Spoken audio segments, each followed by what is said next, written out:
Chemistry Room Fragrances is the perfect addition when elevating the vibe of any space. Whether if it's your home, car, or office, and something needs a quick refresh, our room fragrances provide that beautiful burst of fragrance with just one quick mist. Shop now at www.chemistryroomfragrances.com and be sure to follow us on Instagram at Chemistry Room Fragrances. Chemistry Room Fragrances. Smells so good.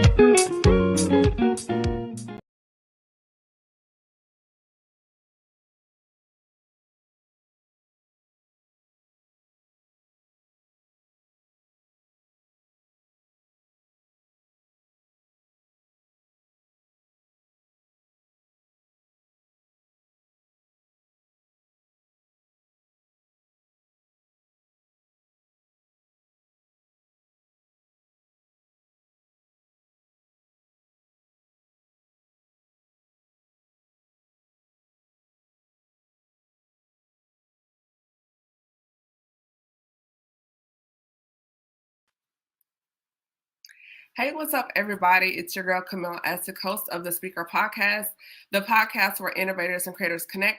Tonight, we are celebrating and wrapping up Heart and Soul Conversations 2021.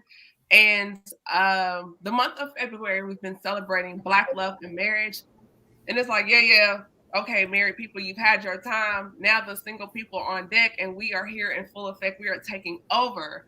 So that being said, I want to thank everyone for tuning in and supporting me throughout the month of February. We've had some great conversations. I'm looking forward to tonight's conversation. I have some phenomenal people here. So be sure to like, comment, share. Go right now to my Instagram page at Camille.Essex and subscribe there. In addition, I have great merchandise available. Good Black Men Exist is now available and out. You can get that right now at chemistryroomfragrances.com. Follow me there on Instagram. And be sure to subscribe to my YouTube channel so you can stay in the loop for these great conversations so you know what's going on. So without further ado, we've got some phenomenal people here. I'm going to let them introduce themselves. We have Derek D. Ross. We're going to start with him and just go around. So Derek, thank you for joining me. Hey, what's going on, everybody? My name is Derek D. Ross. Camille, thank you as always for having me on your amazing show. I am a marketer, brander, publicist by trade, but I'm also your inspirational hype man and your thought partner for small businesses. And so I'm just excited to be here and to share a little bit about my love in that journey, what that looks like, right? Yes. Dr. Whitney? Hi, I'm Dr. Whitney McCurrie, or Dr. Whit for short. I'm an educator, consultant, parent, best friend, all of that. I'm aside with Derek D. Ross. I am a hype woman, and so I'm excited to talk about this journey. Thank you. Now, if you have tuned in before, you already know he's already dropping jewels and nuggets. He just comes with it every time. The one and only Sealz The Man is back in the building. We can't hear you. Are you on mute? See, folks, we got to keep up with technology. 2022. I got to get used to this mute thing, man. But thank you for that. Thank you. Yes. I know. Thank you for that introduction. My name is Sealz The Man. I'm a graphic designer, podcaster, YouTuber, content creator. I'm jack of all trades, kind of like Derek, man. I just love to create and promote health and wealth, and that's what I'm here for, to promote goodness. And thank you for having me on your platform and meeting these amazing personalities. Can't wait. Yes, and we have another great person that has been on before. Darwin, DJ Smalls is back. If you follow him on Instagram, he has amazing. I'll let him do it. DJ, welcome back. Thank you for having me back. It's truly an honor and a blessing. My name is D.A. Smalls. I'm a Christian lyricist. Everything I do is faith-based. I have a clothing line called Flawed But Called. I'm also a motivational, inspirational speaker, travel with the kids and child protective services, and I also do personal training as well.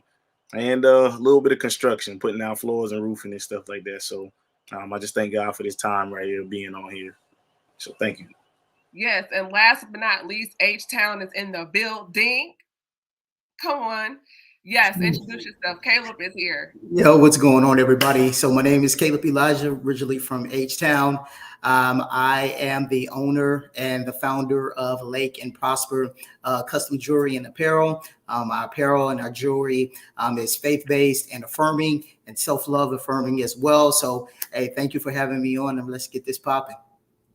Yes, I'm so honored and super excited just to have everyone here. I've been really looking forward to this conversation. Don't get me wrong, I enjoyed all my other conversations this month, but this conversation, this right here, listen, y'all know, you know what's up. And then last but not least, I have a nickname for her. I'm not going to call her that, but she is here. So I would like Nicki to introduce herself as well. Alrighty. Hey, everybody. Good evening. I'm Nicki. And I don't know. What else you want me to say?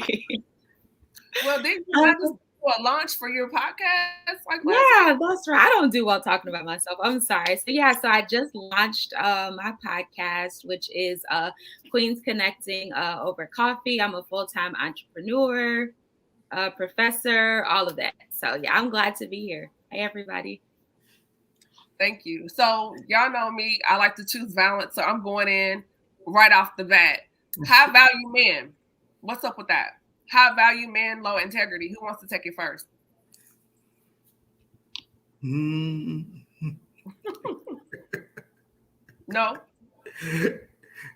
So go ahead. I'm gonna let you take it because she already knows where I'm going with this. So if you've been following Kevin Samuels, you know his philosophy on high value men. You can go ahead, Kaleb. Him and his followers, the Samuelites. So Nicki, break down your perception of high value men / low integrity. Oof. Oh, Father. Okay. So high quality men. No, high value. High value men. Okay. Well, I mean, are we giving Kevin Samuels his definition, or you want my definition? No, we want it from the Book of Bond.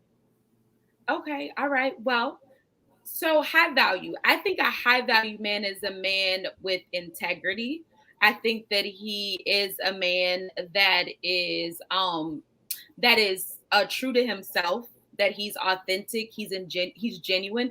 Honestly, for me, it has nothing to do with his salary and how much he makes, because that to me is very minute.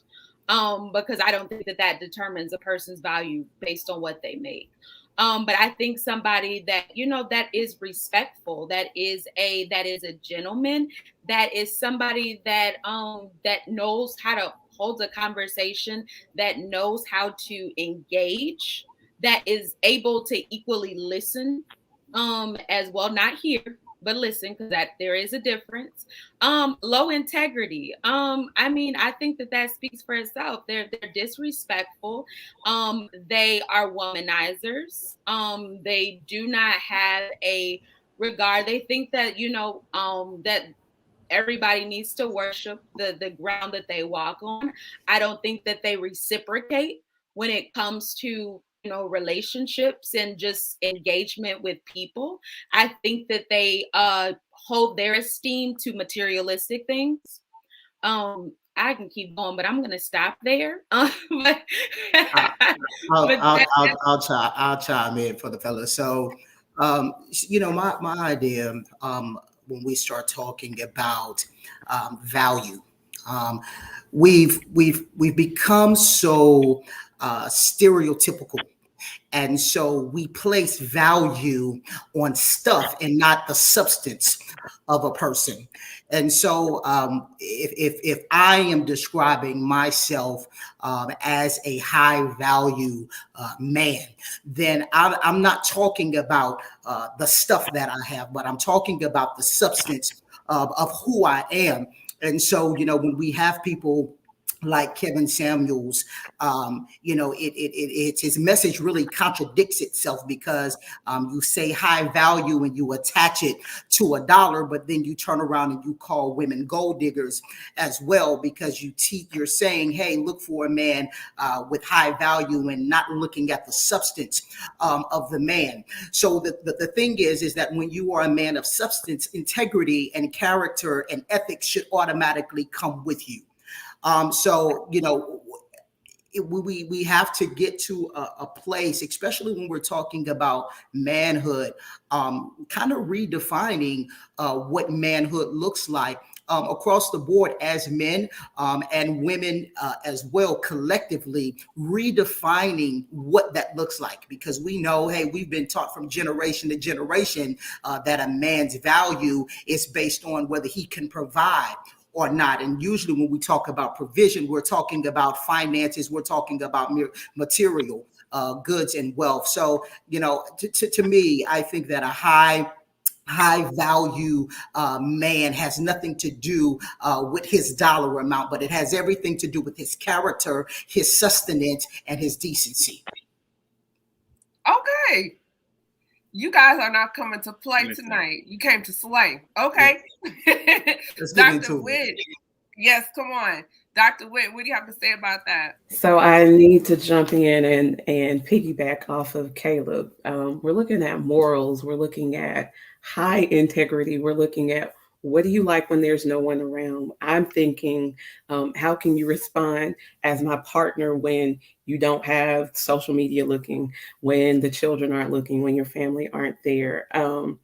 So I must say that I'm a little ignorant to Kevin Samuels, and I have not followed him, y'all. So that's some research for me to do. But when I think about like just the morals, how do you respond not only to your mama, but when anybody makes you upset, and things of that nature? So that's where I am with that. Really good. Derek, I see your mind working. What's up? No, I love everything everybody's saying, and I want to connect the two, because the root connector for both is our actions, right? So when you're talking about value and when you're talking about someone with low integrity, it's all about the action that shows up in that, right? So with value, I can claim value all day, but if I don't reciprocate that through action, right, through my behaviors, through my principles, and if I say I stand for something, but I don't show that in my actions or my worth or how I show up or how I support somebody, you know what I'm saying? So I believe, when you're looking at that, and for everyone, from a measure of value, you could say somebody's name and you can be like, wow, like, just by being connected to someone, you can feel the value because of what they represent, and brand association, right? So I would say, from when we're talking from this perspective of it, I think we have to continue to look and attribute value to action.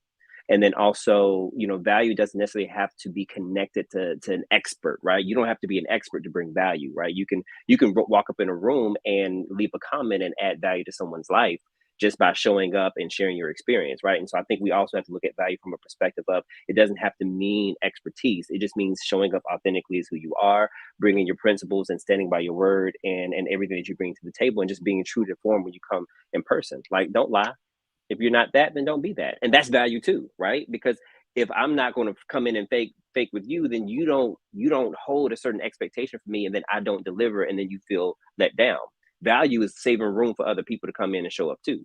So if I can't do it, then I'm going to add value to the room by stepping out and letting someone else come in and take that position that can actually add value to the room and to the conversation. That's a good point. Sealz The Man, do you have any thoughts on that? Yeah, all great points. Thank you for that. One thing with me, I always like to think outside the box. I like to get a little weird with things. So I never subscribed to the whole high value men. I feel like a man is a man. A man represents value, period, as a whole. You have a difference between adult-sized boys and men. We come across a lot of adult-sized boys who claim to be men. They think they are men because they are of older age, but I feel like a man is of maturity. A man is of mindset. And so that's why I never could subscribe to high value man, because you're adding something to something that already is that something. So that's my thought on it. Yeah. All right, DJ. I gotta move to the next question because they touched on everything, so I'll just be repeating. But value is integrity altogether. Understanding who you are and being able to state that verbally. Like, hey, I don't have this, I do have this. This is where I stand at in my life right here. This is what I would like. Even from a woman, telling a man, especially, like, hey, I like to be treated every once in a week. When you come into that, you need to know exactly what you're doing and what you're going into it. And you need to say, hey, I'm gonna accept these things right here. I'm not. Don't devalue her based off of your value system, or whatever the case may be. So, yeah, I that's the only thing I got. I don't too much, go up on follow Kevin Samuels like that. I get a lot of people ask me questions, but I leave it alone. I even had somebody who asked me to go into his live one day and basically converse with him, but it's not worth it.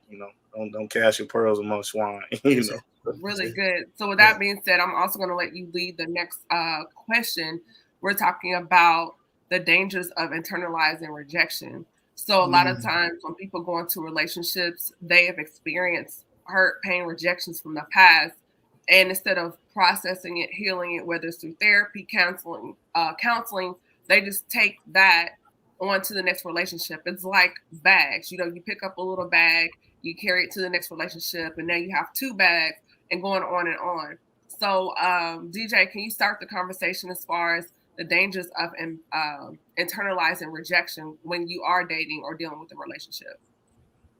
Man, that's a huge one right there. I actually just wrote a song called "Healing," and it's talking about that. About the dangers of internalizing rejection or even the pain that you felt. People don't deserve to feel all of your pain. What you felt, and that's why it's very important to actually be, to heal yourself prior to getting to the next relationship. What one person did, another person is, doesn't deserve to feel all of that, that pain or what you're going to spew to them, because it looks like a red flag and it's not most of the time.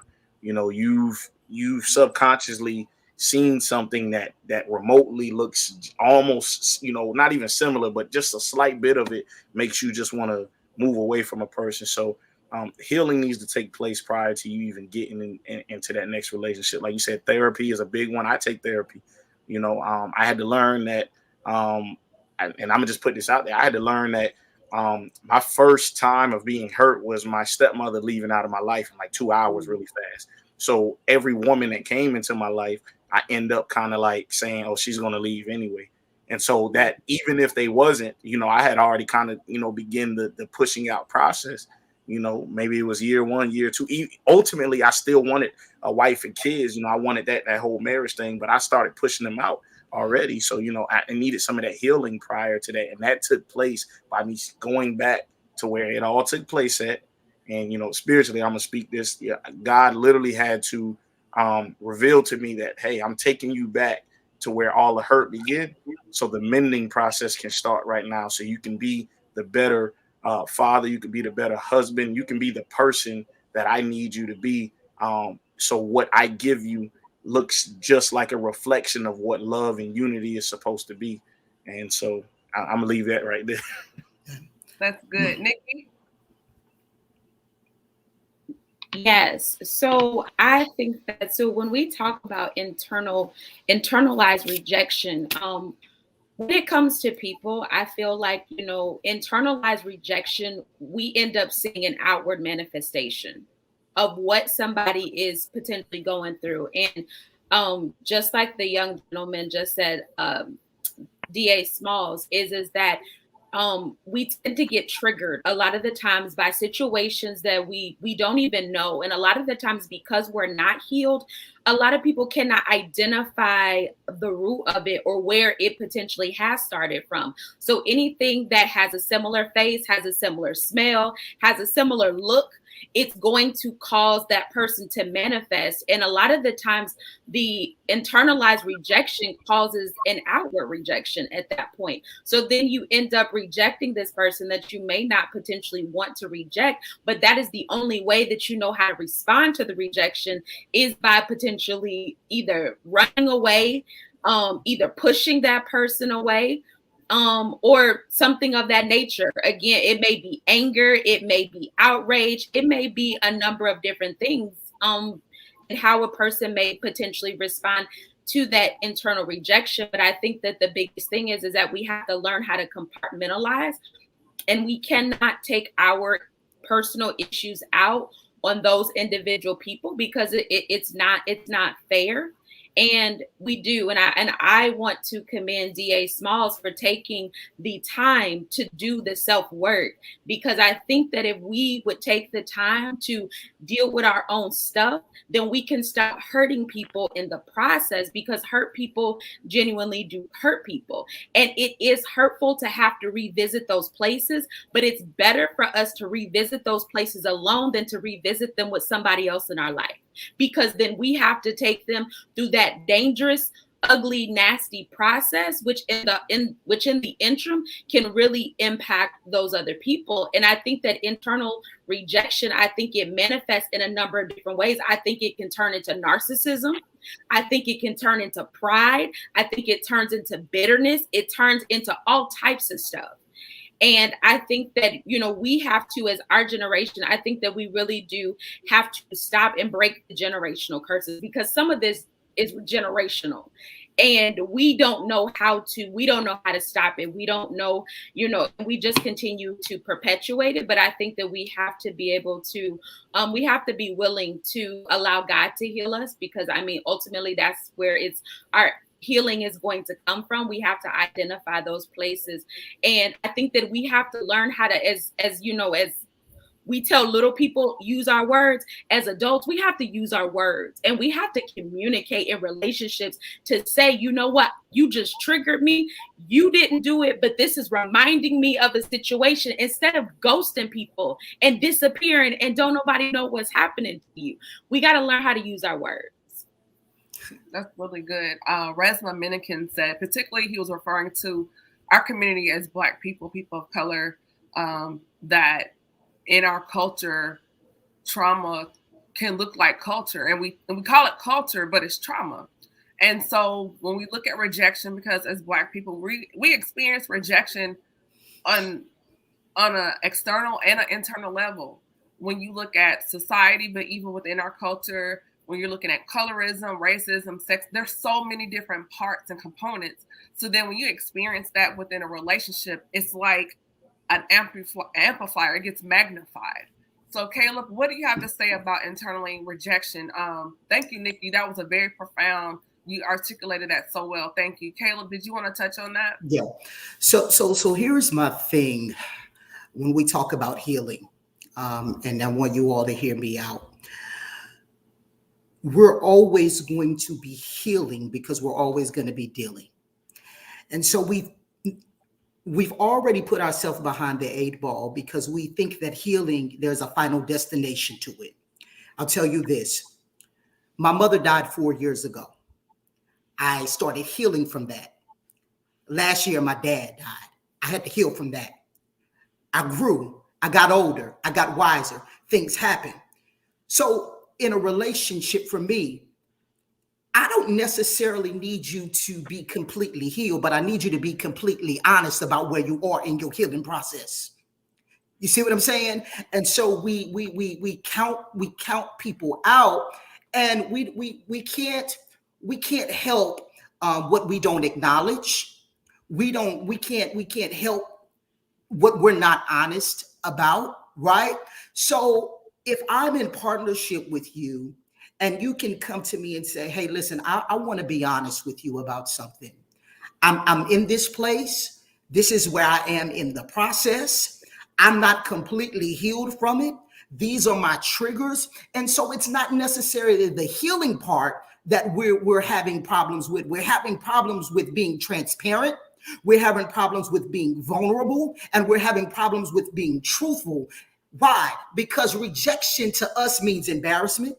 A lot of us are ashamed of the abuse that we've suffered, the abuse that we've put on other people, if we can be honest. And so I think that we have to get to a point, especially in our culture, because we have been taught as children that what goes on in this house stays in this house. That's not honesty. That's the omission of the truth.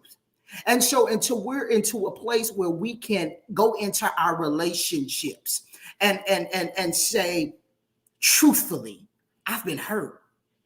Truthfully, when you yell at me, this makes me feel like how my mother made me feel. Because I can't, one thing a therapist said, your triggers are your responsibility, right? But in partnership, I need that communication, like Nicki said. I need to know, because I may just be thinking that I'm just passionate about something, but you may see that as abuse.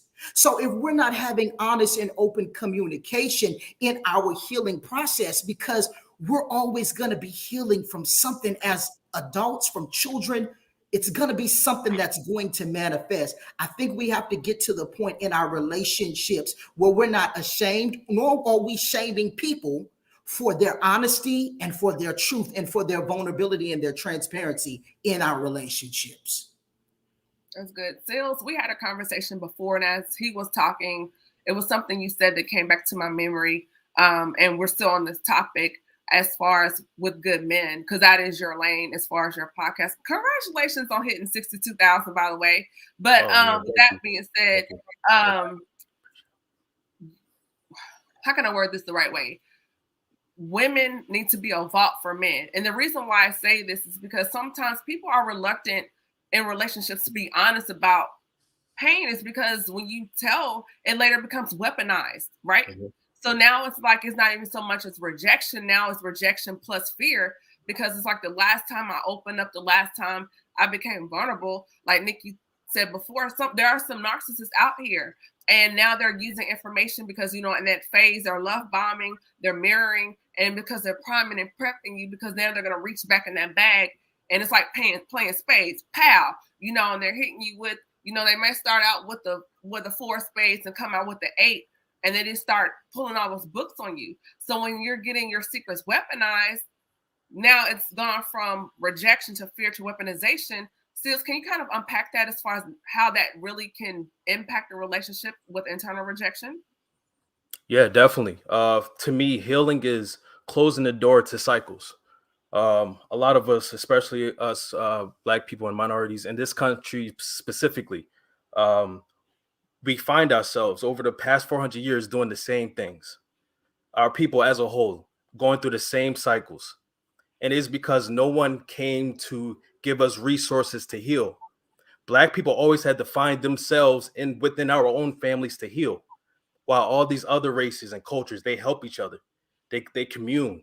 If you need help, we'll jump in. We'll help you. Black people, we didn't have any backup. It was only us. So now I thank God every day for our generation today that we're open to healing. We're open, like DA said, we're open to therapy. I tell people all the time, therapy is free. It's you can find insurance. It's always resources. It's not expensive, as it was once told to us. So when it comes to relationships, especially what we was talking about, being open to healing is also accepting the fact that you might get hurt again. The fact that people reject rejection so much that they don't want to get rejected is because they want to lower the possibilities of getting hurt again. But I found out in my healing process is that in me trying to heal, I have to understand that there's a possibility I may get hurt again. But that's also opening the door for other blessings as well. Mm-hmm. That's also opening the door for me to be able to help someone who needs healing themselves. If I keep myself in this room, if I don't open the door, if I don't open a possibility and opportunity to help myself, then I close the opportunity to help others as well. So that also goes into your relationship. If you're not open with your partner about your healing process, if you're not willing to heal with them and accept their healing as well and be there for them, then the door will always be closed. There will always be a separation between you and your lover. There will always be a door between you and any successful relationship, and not just any in love relationships, but relationships with your mother, your parents, your family, your friends, your coworkers, you will always have something that's in the middle between you and success, you and love. It's that door. So for me, healing is opening the door and taking a chance. So that's what that means to me. That was really good. Something you said, and then there's also the other side of that, Derek and Dr. Whitney, boundary setting. Because even in that process, you learn some lessons along the way, and sometimes we may give too much too soon, or sometimes, for myself, learning more, going through counseling and therapy, learning how Camille's heart is set up, and it's like, okay, you need to set some boundaries, because natural me is just like, here, then it's like, no, you can't do that. So Dr. Whitney and then Derek hop in as far as in that healing process and being open, but yet also setting boundaries. Okay, so one thing that I had to do for myself was get clear with what my boundaries are. What am I accepting? What is absolutely going to trigger me? What is going to set me back? Like, I have to be very, very clear, very open, very honest about that first and foremost before I express those to anybody. But once I am clear, and I am now, I can walk up to you and say, hey, this is what I'm going to accept. And I'm not afraid of you even taking that information that I've given to you or my partner and sharing it with the world, because I've already come to grips with it. I've healed through it. I've worked through it. It's no longer anything that's going to nag me or that's going to, make me afraid to share it with the world. In therapy, I talk about a lot of that with my therapist, because it's like, all right, is this wrong with me? Is that wrong with me? And sometimes, she's like, yeah, you might want to check this, but absolutely no, that's not your fault. That is a result of blah, blah, blah. And then we dissect those childhood memories. We dissect everything that could showcase this action now. And so in terms of like that healing process, just like everyone else has said, it's a daily thing. Like, it's something that you have to know is going to be continual. If you're finished, then you're dead. Like, when you finish healing, I mean, like, that's it. So it's just something you have to be open and have to be willing and ready to be hurt every day and to heal through something every day, just like the other panelists have said. That's really good, Derek. So with that being said, as we kind of open this lane up as far as boundary setting, what is too much when dating or while single? Because you hear people say, oh, she's wifey, or what's up, future husband, but isn't there a line? It's like, we're dating, we're not married. So where is that line drawn? Because I've seen people do things thinking, oh, this is going to get me to the next level, and so they're acting in a role, and now the goal line has been moved, because now the boundaries have shifted, because now we're acting wifey or like a husband. So what's too much? What's too much? I mean, it goes back to, what Dr. Witt just said about, you have to understand what your boundaries are, right? And what growth looks like. Because I think a lot of times we hold on to old dreams and old perceptions, and we haven't given ourselves the permission to reset and see, like, well, what does that mean to me now and who I am today? So a lot of times we're operating off of an old mindset or an old, type of dream, right? When is the last time that you dared to dream for yourself now, right? A lot of people are still living off that 20-year-old dream. And now there's somebody totally different now at 35, 36, 37, or whatever their age may be. And it's like, have you taken the time to really assess who you are today, what you like, what you don't like now, what things are triggering you, what things are you good with? When I started going to my therapist, one thing that she said to me, and I hold on to it to this day, is she said, say it and let it be. And I was like, okay. But a part of saying it and letting be is for me to understand language, right? Because you can't say it without the language. And I think in order to get the language, you got to understand the feelings. And you have to understand where the feelings came from and what they mean to you. And in order to do that, you have to have conversations with people outside of yourself. Because if you trace it back to the internalized rejection, and you're talking about setting boundaries when dating and things of that nature, if you're just internalizing it, you're talking to yourself about it only. And then the stories that we tell to ourselves can then amplify to a whole situation that's not even true, right?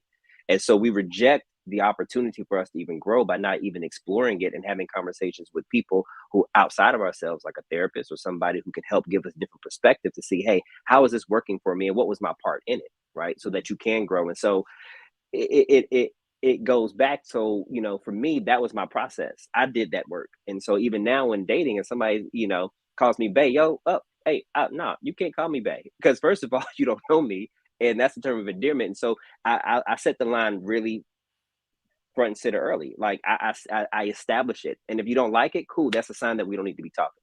Because if you get pissed off or mad about me setting boundaries about something so trivial and you don't even know me, and it shows that somebody there has some work to do. And if you're already healing, it's not your job to bring somebody else to try to heal them or explain to them or all that other stuff. So I say, you know, when you understand where you are, your boundaries, and what you will and will not put up with, it makes dating easier, but it also makes dating lonely, because there's a lot of people that aren't maybe where you are. And when you do the work, you're kind of set apart from a lot of people, and you have to be willing to be set apart and have fun as your single self and live your life and still show up, but knowing that there may be a small percentage of people that are where you are, and that's okay, because that's what you want, right? You want quality, you want a companion, you want somebody that's going to help you grow and be along that journey with you. And so you can't do that with somebody that's still, you know, thinking about the past, or, you know, haven't even done their work. And so when you correct them, they take it as offensive and they get mad. That's not healthy. So, I mean, it's all about communication at the end of the day, and first with yourself, and then moving that into, you know, opening honest communication with other people where you are, so that there's never any confusion when you're trying to move down the same path. Because the one thing that people would do, why didn't you tell me that before? Why didn't you say it in the beginning? I did say that. You just didn't hear me, or you only heard what you wanted to hear. And so when you don't have to over explain yourself. No is a complete sentence.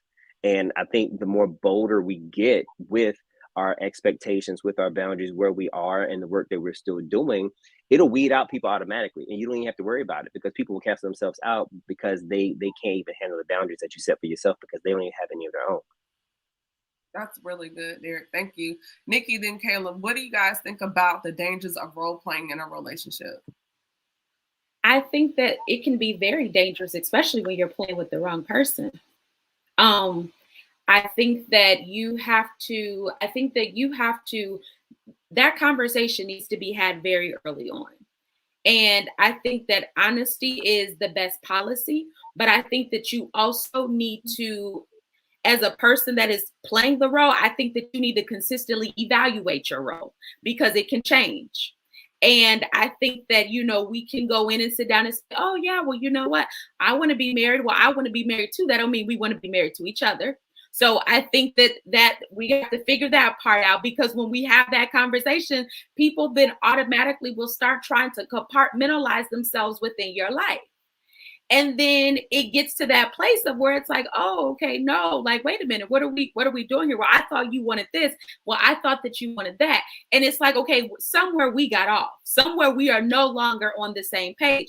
I think that we need to consistently come back to the table. I don't care if it's every 90 days, where we need to come and say, you know what, is this still working for you? Because listen, I don't know about anybody else, but at this particular point in age and where I am and where we are, we don't have time to just be sitting here spending 4 and 5 years trying to figure out what we're doing. We need to go in knowing, you know, what it is that we want. And if we don't know what we want, we need to be by ourselves. It's not fair to drag somebody else along in your ambiguity and in your, you know, and while you're trying to figure it out. Don't do that. And I think that that's where the roles, and I think that that's where things get real complicated, is when we stop communicating about what it is that we want. If you recognize that this person is not somebody that you want to be with, maybe you thought that it was, and then you realize, I can't marry that. Or those are some red flags. Those are some issues that I cannot see myself committing to for the rest of my life. Well, then we have to be okay with letting those individuals go. And we have to stop using people to fill a void that is there until we decide that we're going to move on and find what it is that we're looking for. So I'm going to go ahead and leave that I'll leave that right there. She's warming up. Walk heavy. She walk. I'm telling you, she walk real heavy right there. Point every time. It's like that car in the winter. Let it warm up when, baby. That's why she's here. So she stepped into my next question, which Kaleb, you can pick up. Okay. Dating versus waiting. Are we dating to pass the time? Because like, I know this person's not the one for me, but it's cool for right now. Or we team solo and wait for God to send the one. What are we doing? So I want to touch on what she said, and then I want to go into that. The whole issue is, even when it comes to this dating versus waiting, we date reactively instead of being proactive, right? Here's the thing. We got to understand there is a difference of going on a date, dating, and being in a relationship.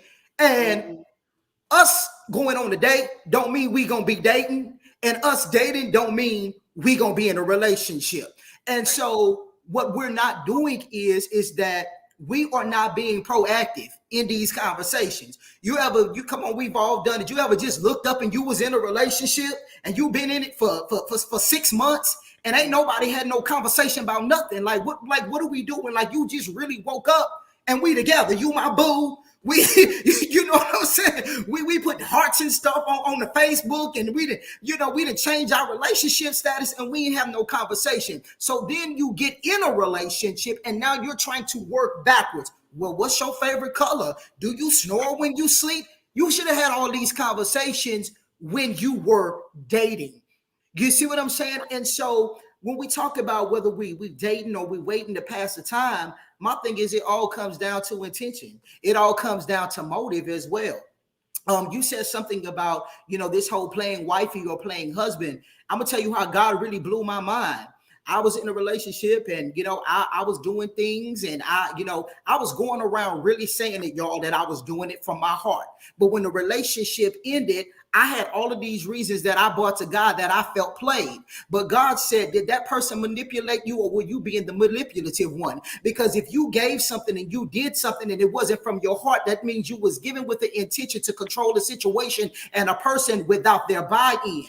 And so we have to make sure that it all comes down to accountability, being honest with what we want, but also having those conversations and stop just going along to get along, looking up, and you in a relationship and you ain't talked about nothing. You ain't talked about no finances. You ain't asked nobody what their credit score is. You ain't asked nobody how much debt they're in. And then here you are, you done married some stranger, right? And now you want to blame the other person. You are responsible for how you show up in your relationships. And so we should not be leaving it up to the other person. Yes, I want to know, what is your credit score? Here is mine. Yes, I want to know, what is your 5-year plan? Here is mine. And if you can't have that conversation with me on the date, then we not dating.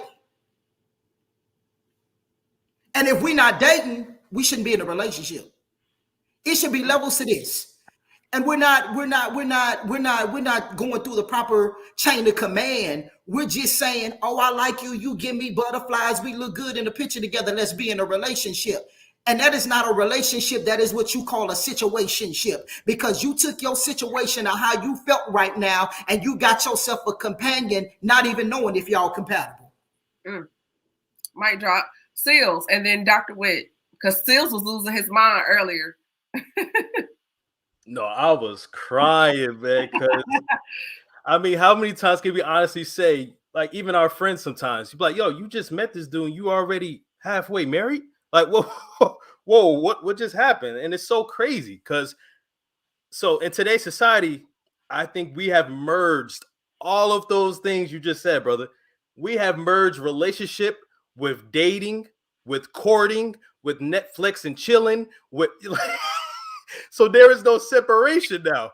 So now the people who aren't mature, the people who aren't in faith, the people who aren't disciplined, the people who don't have a support system, they're confused because they go by what they see on TV. They go by what they see on social media. They go by what their friends tell them to do or do with their man. Nobody knows what a relationship or what dating is, and nobody therefore knows what love is. So now we're all chasing something that we don't even know what it is. Like we're chasing love, but it's a mask of love. It's not the real thing. So I always emphasize on telling people about dating. When you date, you should date with intention. Now, if you want to go out on a date, like you said, Kaleb, just to hang out, just to have, celebrate something, then that's a date. But there's a difference, like you said, between dating and date. So when you date, you're having an intention of creating something with this person. You're looking for a reason to have this union with this person. So if we're not trying to have a union with each other, then what are we doing? We're not dating. We're just conversing, I guess, if that's the word, conversing, conversating, whatever. But it is here. Right, yeah, right. So I feel like we've merged so many things together that we forgot the order of what it is to get to marriage from being single. There's steps. So now we're going from point A to point Z to point F to point Y. So now, so everything's confused, right? So that's why I feel like dating is so difficult these days, because no one knows what it is and everyone has their own definition of what it is. I bet you if you phone tagged everyone 10 contacts in your phone right now and ask them what dating is, they will all be different. No one knows what it is, right? But everyone knows what love is or relationship is. No one knows. So you and like you said, I forgot her name. What is this? Nicki? Is it Nicki? Yeah, Nicki said, oh man, I've been going crazy. I forgot. But yeah, so I'm gonna end that right here. No, that was really good. Woo! Because now we're digging it. Y'all are all y'all are just in the spirit. It's all good. Thank you. I felt that. So with that being said, when you mentioned social media, because now we hear relationship goals, hashtag relationship goals, couple goals, we're doing it for the gram. So is it really we're compatible, or is it good for the business? Is it good because it looks our brand and your brand connecting? But when all that goes away, do I compliment your purpose and do you compliment mine? Or you hear some people say, well, even though if they don't do what I do, that's okay. So are you okay with dating outside your purpose? Should we even be doing that? Like, what's the spill on that? Derek. Listen, it's frustrating because the baseline of what I hear in this also is like people don't know what they want. Like, how many times have you gone somewhere, you ask somebody, what do you want? And they're like, what do you mean of what I want? What do you want? Like, and so we even go into the conversation about what do you want in a relationship. A lot of people were like, because they haven't thought that deeply about it. Like, it's so external with the social media, with what other people are doing, and this whole, FOMO, like, yo, I gotta grab somebody real quick because, courting season is about to end and I need a boo for the, what I'm saying? Like, for the winter time to snuggle with, and then, you drop them in the springtime because you're out there. It's like nobody knows what they want because they're continuing to this continuous online dating process that we call social media, because everybody's looking in somebody else's DM and, ooh, they cute and no, they fine. And it's like, oh, well, if I settle with this person, what's the next person come? No one knows what they want. And so I think in order to get there, when you're talking about, are we building our brands together? Are we doing this? They don't even know what a brand is. They don't even know themselves. And themselves is the first brand they need to be worried about. And they don't even know that. And so one thing that I had to get clear on is what I wanted. And once I got clear on what I wanted, I was able to go in and start dating with intention, because if you didn't want kids, but I wanted kids, then we had stopped the conversation right there.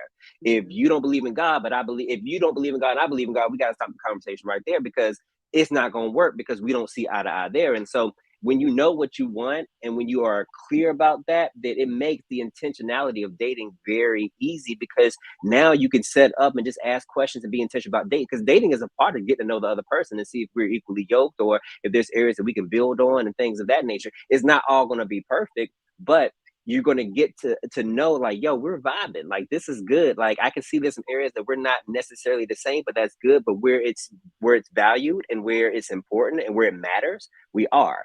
And that's something that you can build upon. And that's something where you can take and actually go, from that phase into the next phase of dating, which is, that intentionality. Like, yo, if we both want to get married, then then we know from the get-go that this dating is going to eventually lead to marriage, because that's what we both want. So what does that look like for us? Mm-hmm. That's really good, DJ. So piggyback off of that, because again, we see all these, vacations and for the gram. So what is the deal? Give me the torch. Thank you. All right, I'm about to put this. Probably some people in the comments not gonna like what's said, but I'm about to go ahead and let it go. This the nuclear bomb right here. All right, check this out. I'm glad that everybody is faith-based on here. So when I say this, understand that I've been feeling this for a minute. First of all, dating, this is just a sum up. Dating is something that's not even in the Bible form. And this is what I'm going to say. Hear me out when I say this. Dating actually makes it messed up in the future for you, because you actually start to develop symptoms of, hey, this person doesn't meet the criteria, so I'm letting go. So you think that, hey, is good, that you got rid of the person, but over time you done dated or even found out so much that now when you get to that person that's actually for you, you're wanting a certain thing, but God said, I need you to have a certain thing from a particular person. And now because you don't get what you want, you done develop the habit of letting go of these people so much that you start letting go of what he sent for you. And it's not a good thing, because I like that people say what they want, but every time I always gas God, I say, hey, God, give me what I need, because I didn't see so many people get what they want that it never ends up, like you said, fulfilling the purpose in the relationship that God designed you for. And even with that being said right there, like with the whole dating thing and going to the social media, Abraham in the Bible said, where are we going when he was going to sacrifice his son? He said, I'll know it when I see it. I'll know it when I see it. What happened was he had a level of submission to God and a level of obedience that God said, hey, I'll direct your path accordingly. I'll show you where you need to stop at and what you need to do if you only submit and be obedient to me. So when it comes down to a relationship, if you submit and be obedient to God, he'll show you exactly who you need to be. He might not give it to you right then and there because he wants you to focus on him. Even Paul said it's better to be single. That's Paul, not God, not Jesus. But Paul said it's better to be single, but that's because you got a chance to know yourself. You got a chance to allow God to reveal certain things to you, so that way you never be sidetracked. And when the person comes, the person actually be an addition to what's going on. So, I mean, like there's a whole lot that I could say to all of this, but I can definitely say this right here. We lean to more of what we want through social media, of what we've seen, the desires of the success of the world, as opposed to what God has said, hey, what have I called you to do? And when I submit to you, God, like, and this is something I just talked about yesterday, even with men, we always say, hey, we want a woman that's going to submit. And the Bible doesn't say women submit to men, and say wives submit to your husbands. And so with that being said, like, you can't even ask a relationship for them to submit to you if you're not willing to submit yourself to God. You can't ask somebody to submit if you're not willing to submit. You don't even know what submission look like. So you gave a level of a depiction of what submission should look like from a woman. When you submit to God, this is how Abraham worked. When he submitted to God, his servants submitted to him and the authority of God. And his kid was old enough to fend for himself. So when he got down, he laid down willingly, submitting himself to him. I don't care about the provision portion. I love the provision portion, but the obedience and the submission level actually allowed God to show him, hey, this is what you need. This is what I'm going to give you. You developed a relationship with me. So when it comes down to the whole social media thing and everybody getting this depiction of what a relationship should look like and how they want this and all that, and third, you don't even know what you want, honestly. You don't even know what you need, really. You only got a depiction of what the world has given to you, and then you based it off of that. So, like, there's some things that you've gotten rid of in your life that God is like, look, I gave it to you. You got rid of it. I'm going to bring it back around, but only when you start submitting and being obedient so you can hear from me. Point blank, period. Woo, Kaleb, grab it. So I'm glad we switched this over into a spiritual lens, because when we look at relationships in the Bible, nobody was out looking for somebody. They were working. Even when they were the Proverbs 31 woman, she didn't go look. She was in the field and she was working. And so this is what we have to understand. If you put your focus on what God called you to put your focus on and let God focus on what is for you, work, be in the vicinity, be in the area, let your steps be ordered to what it is that is for you, who is for you. We sit here and we're saying, you know, you know, I need a woman to do this. I need a woman to do that. And what we're looking for is we're looking for people to fill voids in us that we should be filling with ourselves and we're filling with God. And so that is what we do. We get partners and we make them our God. And so you get in a relationship, now you can't pray. You get in a relationship, now you can't fast. You get in a relationship, now you can't get in your Bible. You get in a relationship. Why? Because we keep looking for people to be God in our lives because we don't want to take the responsibility to submit ourselves long enough to get in the word and to get in the way of where it is that we are supposed to be so we can have stuff. God ain't never sit here and told you, I need you to ask me for anything. God supplies all our needs and God knows what it is that we need. So why are we even sitting around asking for a mate, for a date, for anything? All I should be saying, God, prepare my heart. God, prepare my mind. God, prepare my attitude. God, prepare my finances. God, prepare all of these things. Prepare me to be a husband. Prepare me to be a wife. And when I'm prepared, I know that you will send the manna. Sir, oh my God. Dr. Whitney, we gotta cool it down and I'm gonna bounce it back to Nicki. And then, listen, I'm just like, where's the plate? Where is the plate? Because y'all preaching. Where's the plate? Girl, you sweating my edges out. Oh my God. My edges are going. I just need to sew. Where do I sew? Listen, all I hear is if you work it, they will come. That's it. If you build it, it's gonna come. If you work it, it's gonna come. Period. But this is the thing. This is the difference. This is the difference in a conversation, right? This is the difference of a man that has been submitted to God, because a man that is submitted to God can speak from the nature of a husband, that they're not even this. See, that's the difference. When you have not been submitted to God, you cannot speak from a place of a husband.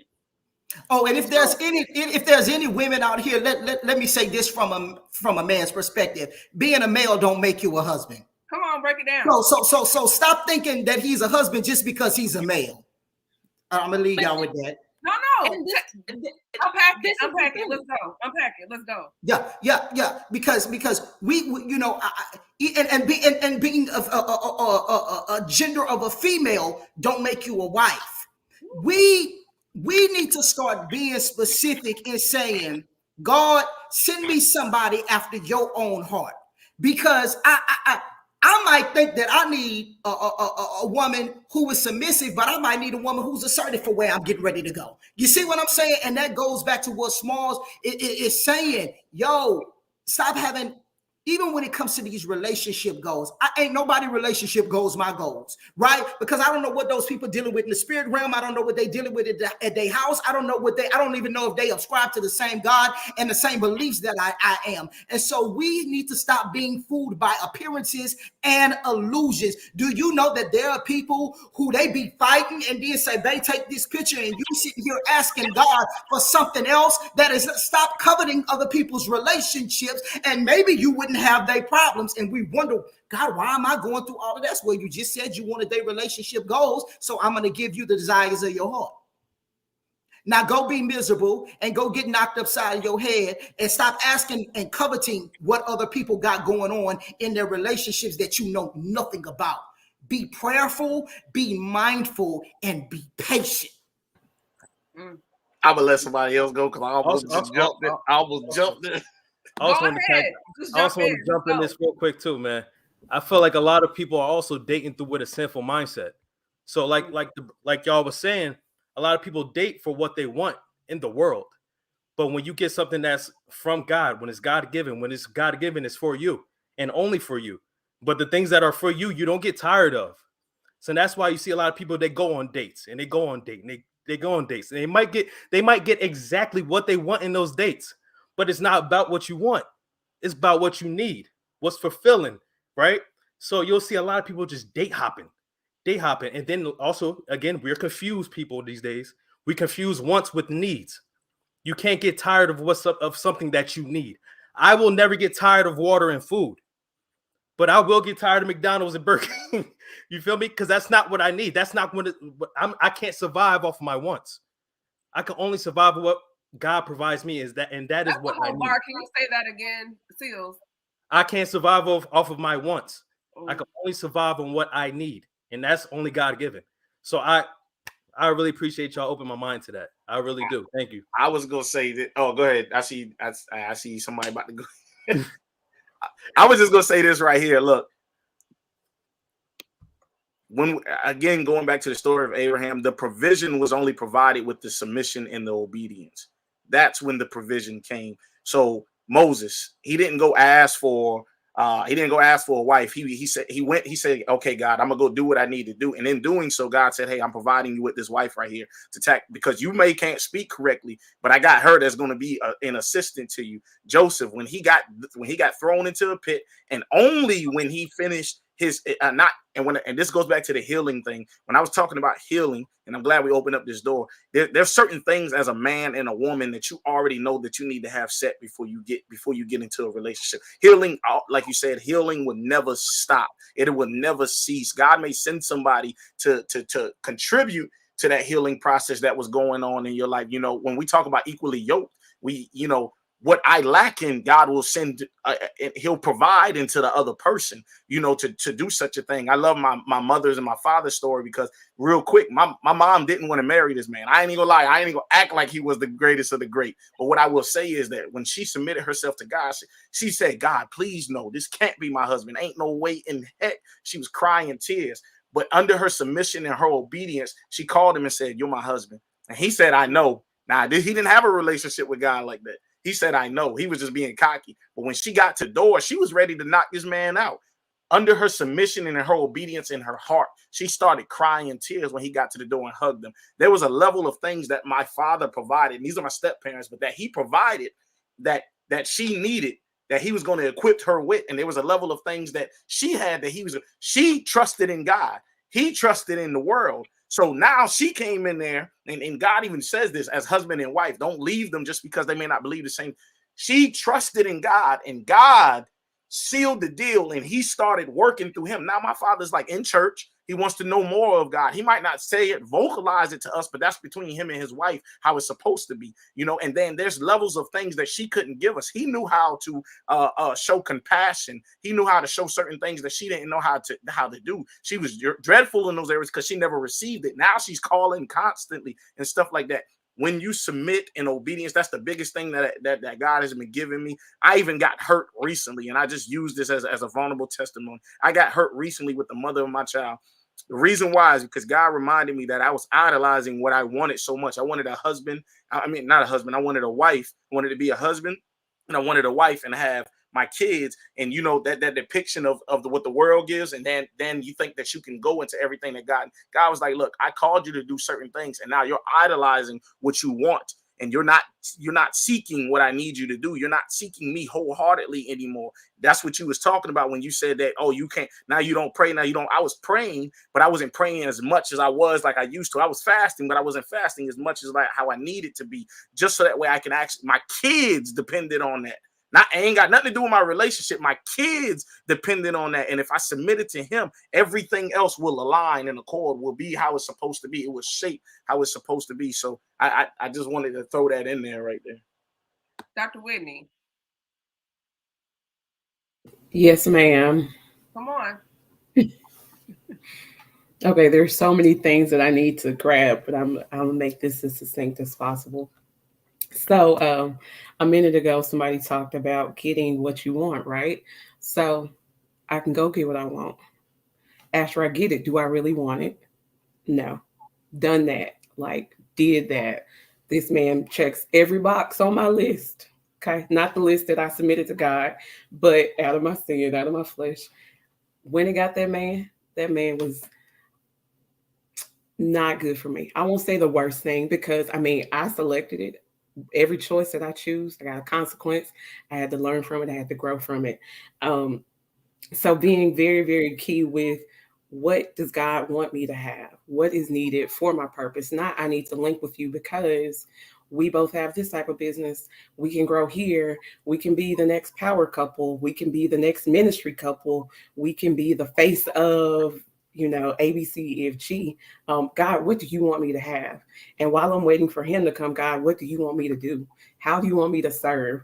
My pastor always talks about waiting while you wait. So while I'm waiting on you to fulfill this part, God, because I desire a husband, and my bad for trying to make it happen. But while I'm waiting, what is it that you desire for me to do? What business do you want me to grow? Who do you want me to pour into? Where do you want me to travel? What do you want me to get to know about myself while I'm waiting? So I think I talk about and I hone in on like that waiting process, because when I go do it by myself, it's going to get done because I'm a go-getter. But what I go get is absolute trash. And it hinders the progress that I have. And so it's not even my progress though, because it hinders the progression of my bloodline. I have people coming after me. I have children who are looking to me, looking for me, for examples. So like, God, what do you want me to do while I'm waiting? And Lord, can you please help me to not be, neglectful or resentful while I'm waiting? Because Lord, on my list that I made when I was 12, by the time I'm 29, I'm supposed to have ABC and my house is here. And God, by now I should be on my forever home, and I'm 2.5 kids and a dog. Like, Lord. And so I think a lot of times I have to go back and repent for those vows that I've even made to myself, and those things that are hindering me from going forth and waiting and being patient while I wait. Social media, I use it. And I realized that at one point, like when it first came out, because I was around with the original Facebook, right? So yeah, I was there. So like I used to have, I used to have, I used to be like this in my phone all the time. And my mate was like, girl, what are you doing? So it took me a while, but I don't even scroll through couples and be like, oh, I need to see that. Like, because I found myself idolizing something that was not what God wanted me to have. So like social media, miss me. Vacation, I go on a vacation by myself. I fly out. I flew myself out, several places. Wherever I want to go, whatever I want to do. In the meantime, Lord, I know that you're preparing me for the times that I will be on a vacation with my husband, making my own goals for us. So that is so good. I love it. Derek, I see your face, your mind is like, what's up? No, go ahead, Nicki, because Nicki got something right there. Go ahead. I want to say this because I think that the guys did a really, really great job of helping to, I feel like, realign the men into where they need to be. So I just felt like I needed to speak to, the women, so that to realign. Okay, let me hydrate because I feel it. Go ahead. So it's a couple of things. First of all, I think that, I think that people have fell in love with the idea of marriage, and they have no idea what the reality of marriage actually is. So they have this idea, this figment of their imagination of what they want, which has created these unrealistic goals of what we look at. And so honestly, as Small said, like, first of all, there is no blueprint in the Bible when it comes to dating. And that is the very place of where as people we got off, is when we got off from doing what God told us to do. Because the minute that we start adopting the principles of the world on how to find our mate is the way that we got lost. Because now this dating that we're doing is only delaying our destinies. It's not bringing us into the place that we are supposed to be, because we're trying to do things the world's way, but then we're trying to figure out where does God fit into the process. That's not the way that it should go.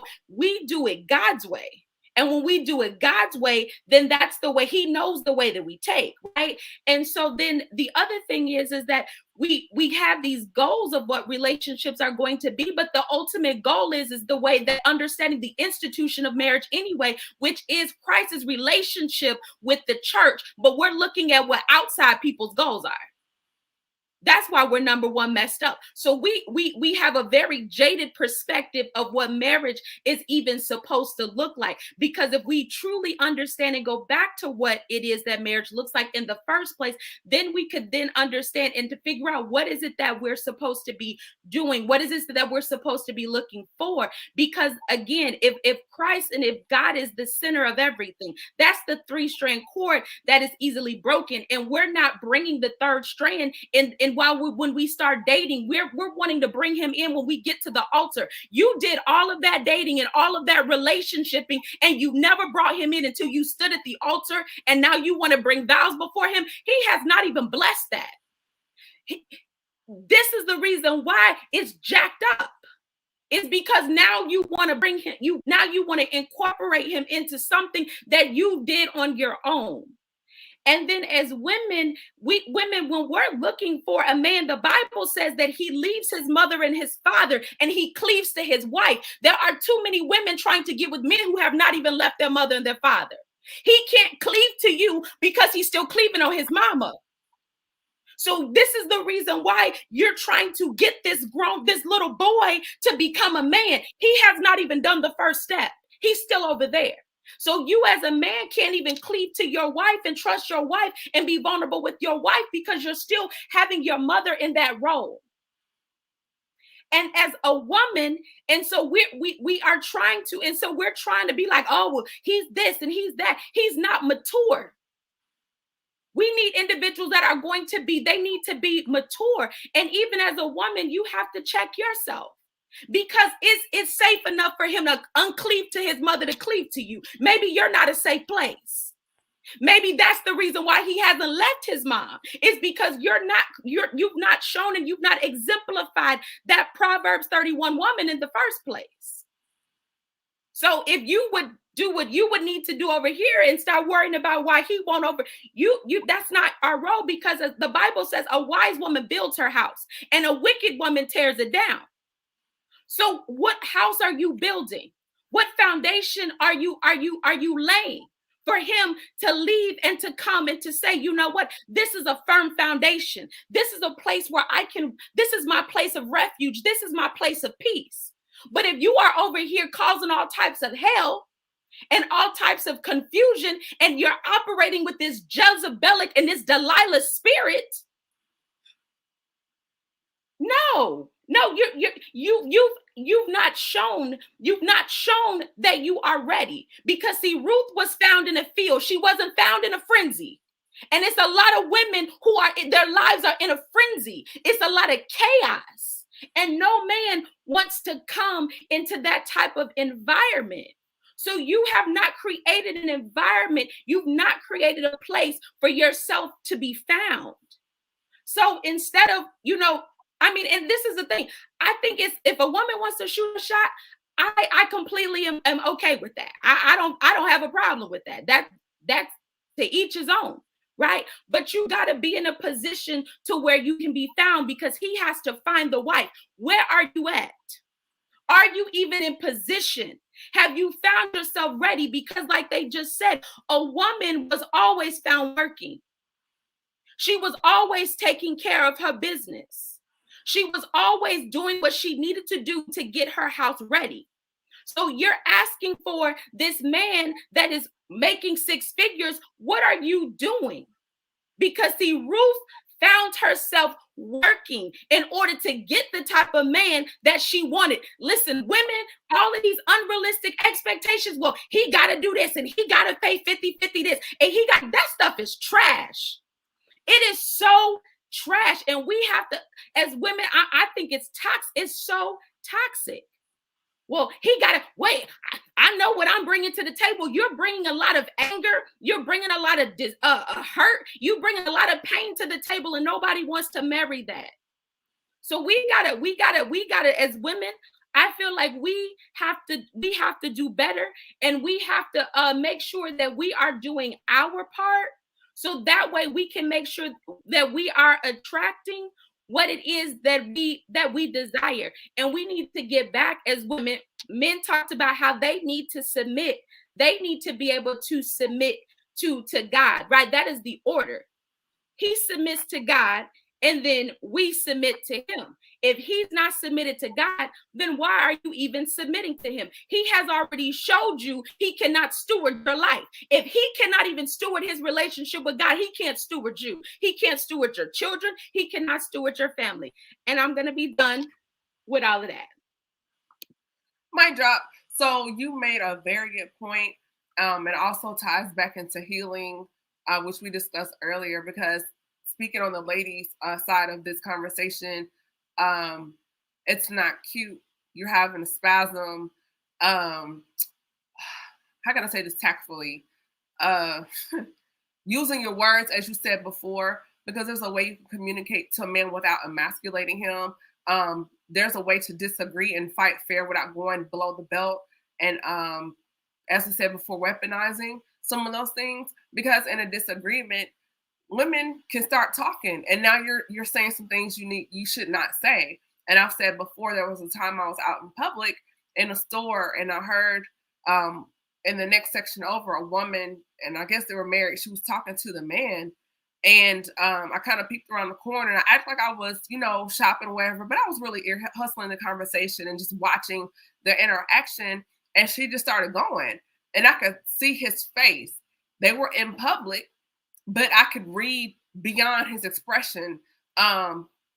She was disrespectful, even though there could have been some other context I wasn't aware of, but just observing the conversation, there were some things I just wanted to tell her, sis, shut up, be quiet, because now you're going from voicing your view on something to now it's getting personal. And so as women, we have to realize how powerful our mouth is when you're speaking to a man. There's a tone and a way you can put honey and sugar on it. In some conversations, when the Bible's like, women be quiet, they're not talking about, no, not women being preachers, but there's some conversations that you just need to wait until we get home. You shouldn't do things in public. And there's a way you can say and express things where you're not emasculating him, because then you're complaining, well, girl, he doesn't open up and he's not talking to me anymore. And da-da-da-da. And even though you guys could have talked about it, he's like, okay, yes, I'm cool, whatever. But now he's quietly pulling back because he's going, I know not to let her in on that anymore. So even though he may say, I forgive you, it's all good, but now emotionally you're losing him. And once you lose that part of him and he starts pulling back, sometimes they don't come back, because now there's a trust. Because I don't care how men put on the masculinity, men have hearts, men have feelings, they have emotions.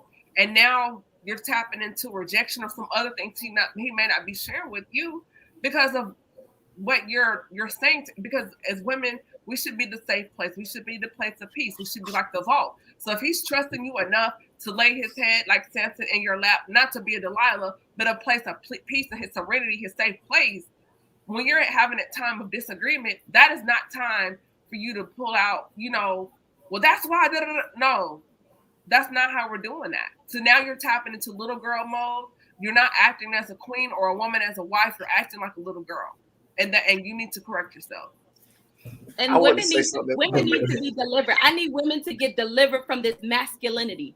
That's what I was going to get ready to say. I was going to say that. I want to let DJ talk. You're not a man. Women need to get delivered from that. You're not a man. You can't wear the pants and the panties. You're going to have to choose. The boxers and the panties, yes. Right. We're going to have that conversation in a minute. I do want DJ to chime in before he loses his thought, and then we're going to hop back into that. I was going to say this. As y'all was talking, God was revealing something to me. So lately, because God has been orchestrating my life the way, and I've allowed him to do such a thing and being obedient and submitting to him.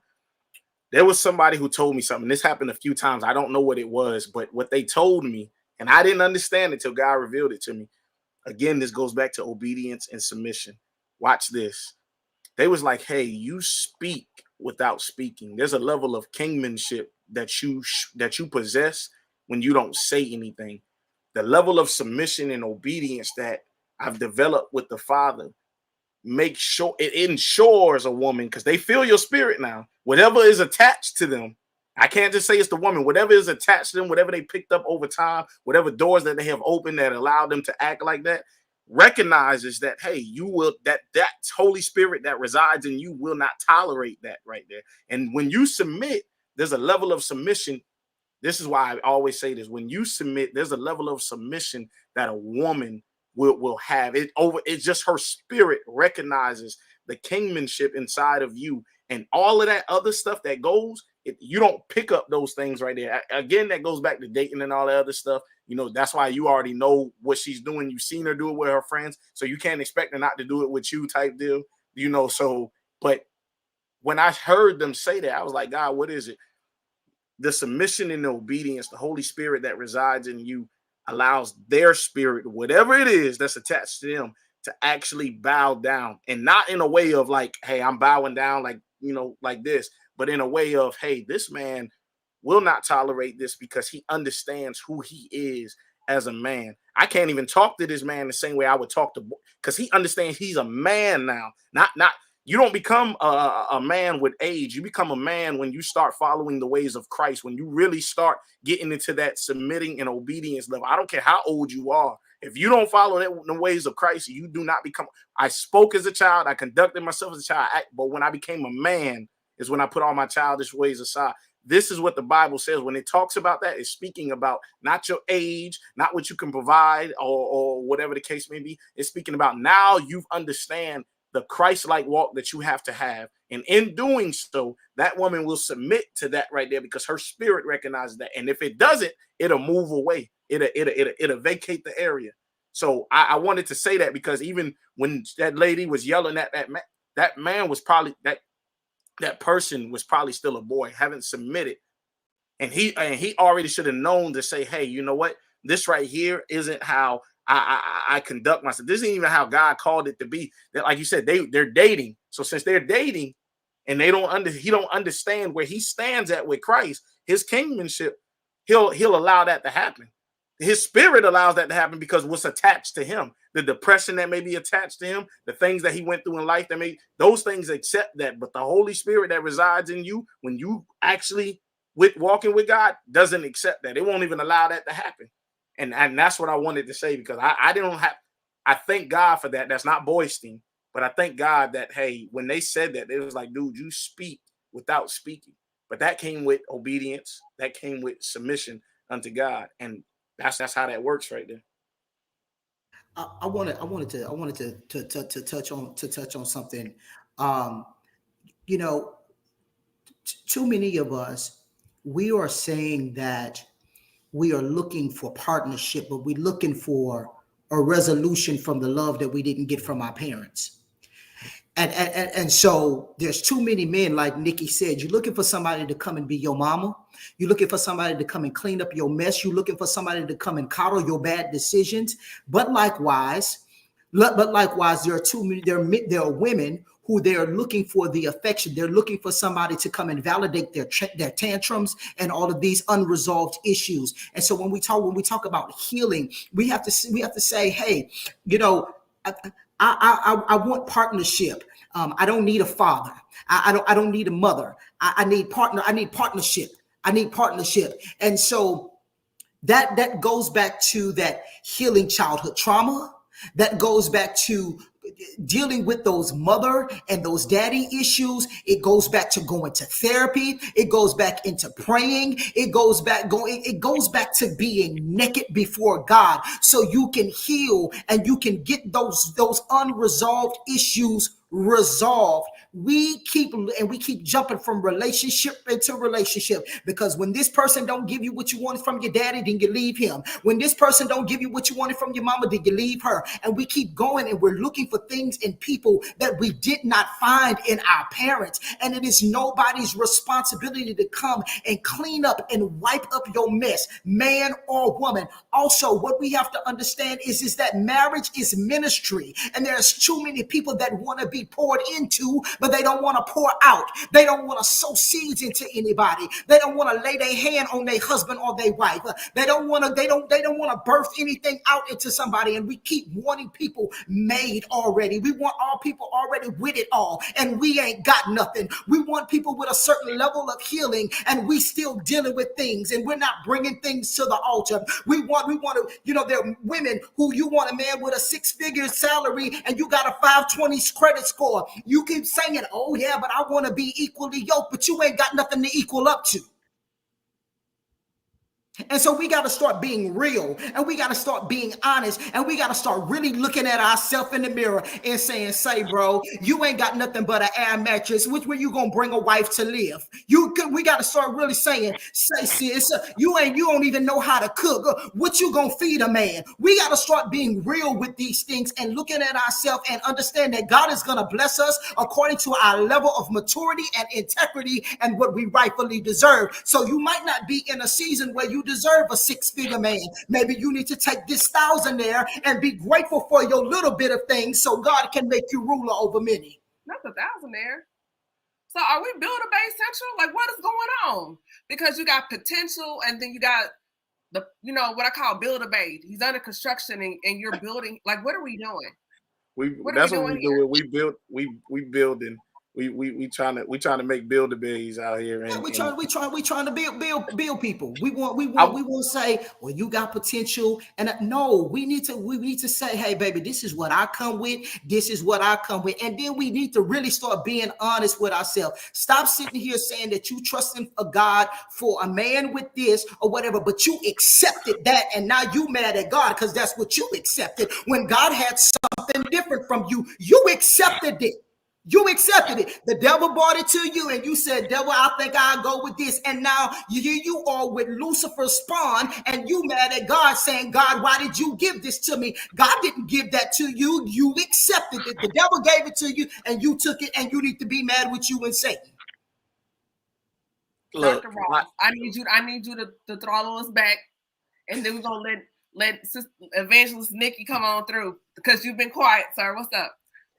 No, I mean, I wrote something down: wandering versus working, right? Yes. And so what's the new work, right? Going to therapy is the new work. So you talk about, the woman was found working. Well, is she working on herself now? Is she going to therapy?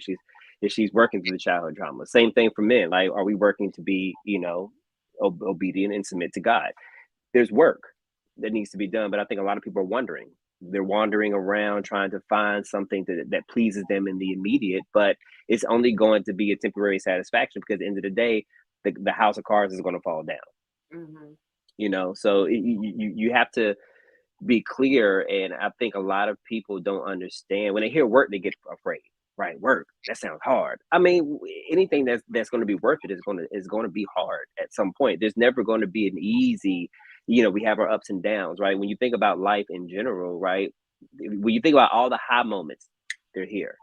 But we spend most of our time still working, right? Behind the scenes, working on our business, working on ourselves. And that's the majority. Every day that we spend is in the work mode. And then we have our peaks and things of that nature. People want to stay at the peak all the time. And that's not real.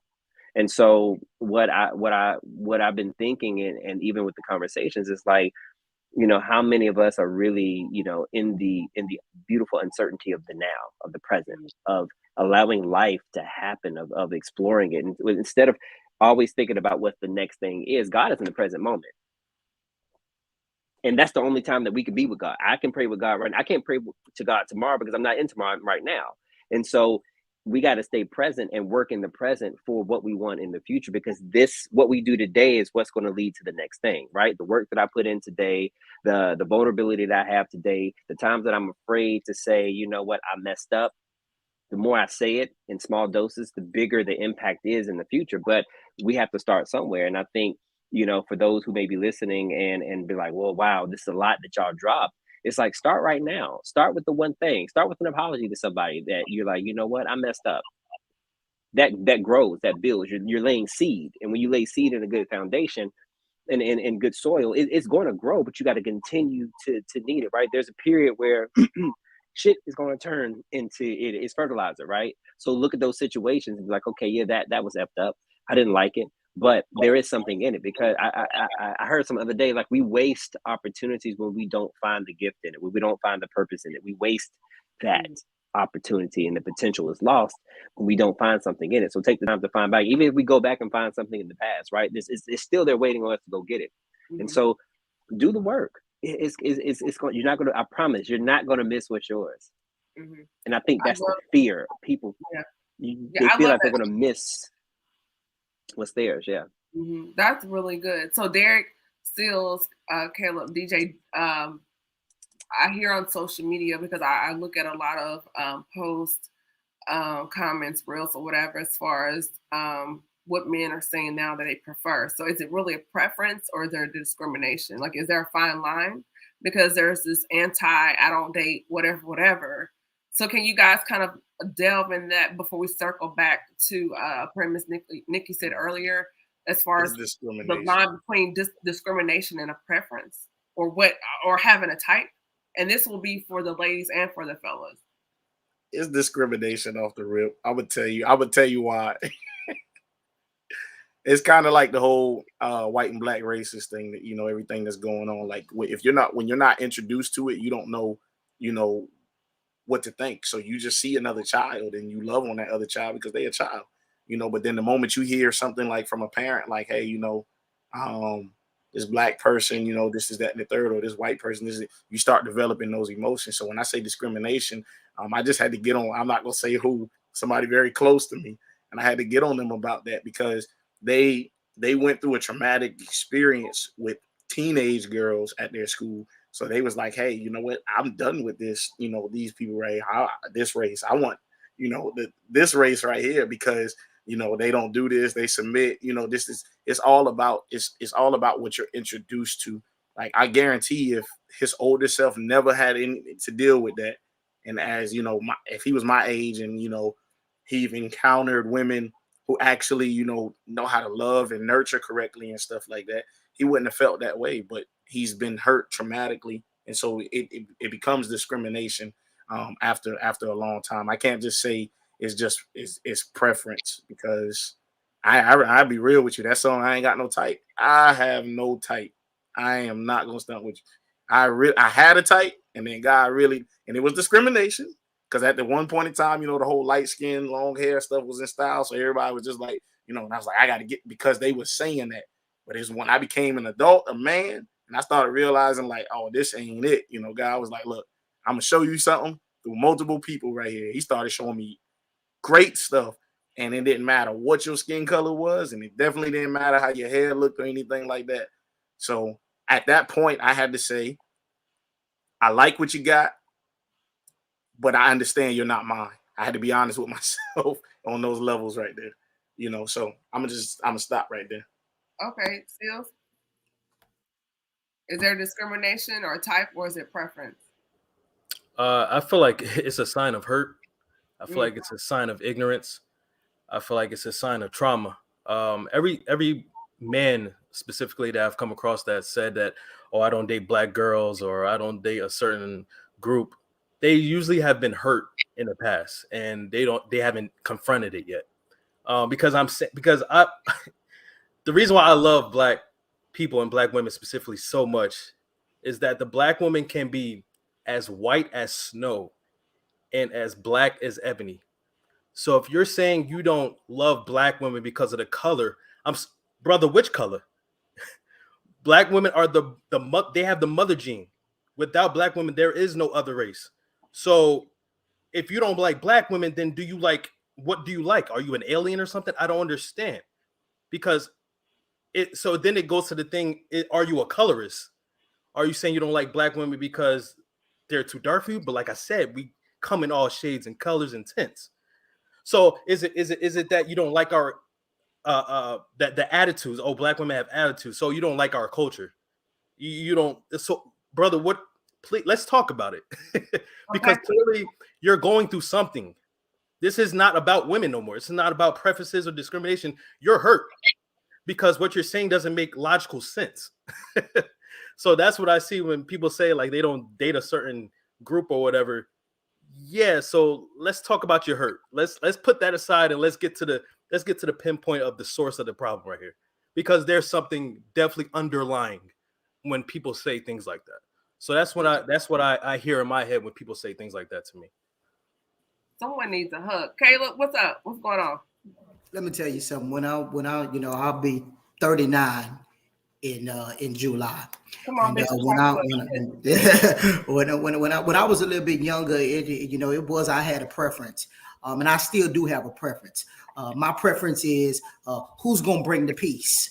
My preference is are we gonna mutually respect one another. My preference are can we build together. My preference are can we, if we need to can we get in this closet and pray together. That's my preference. And so we talk about high value, right? So when you was a child, you could think as a child when you needed a toy and you needed to look at a woman as an object or something that you could fulfill and something that you could conquer.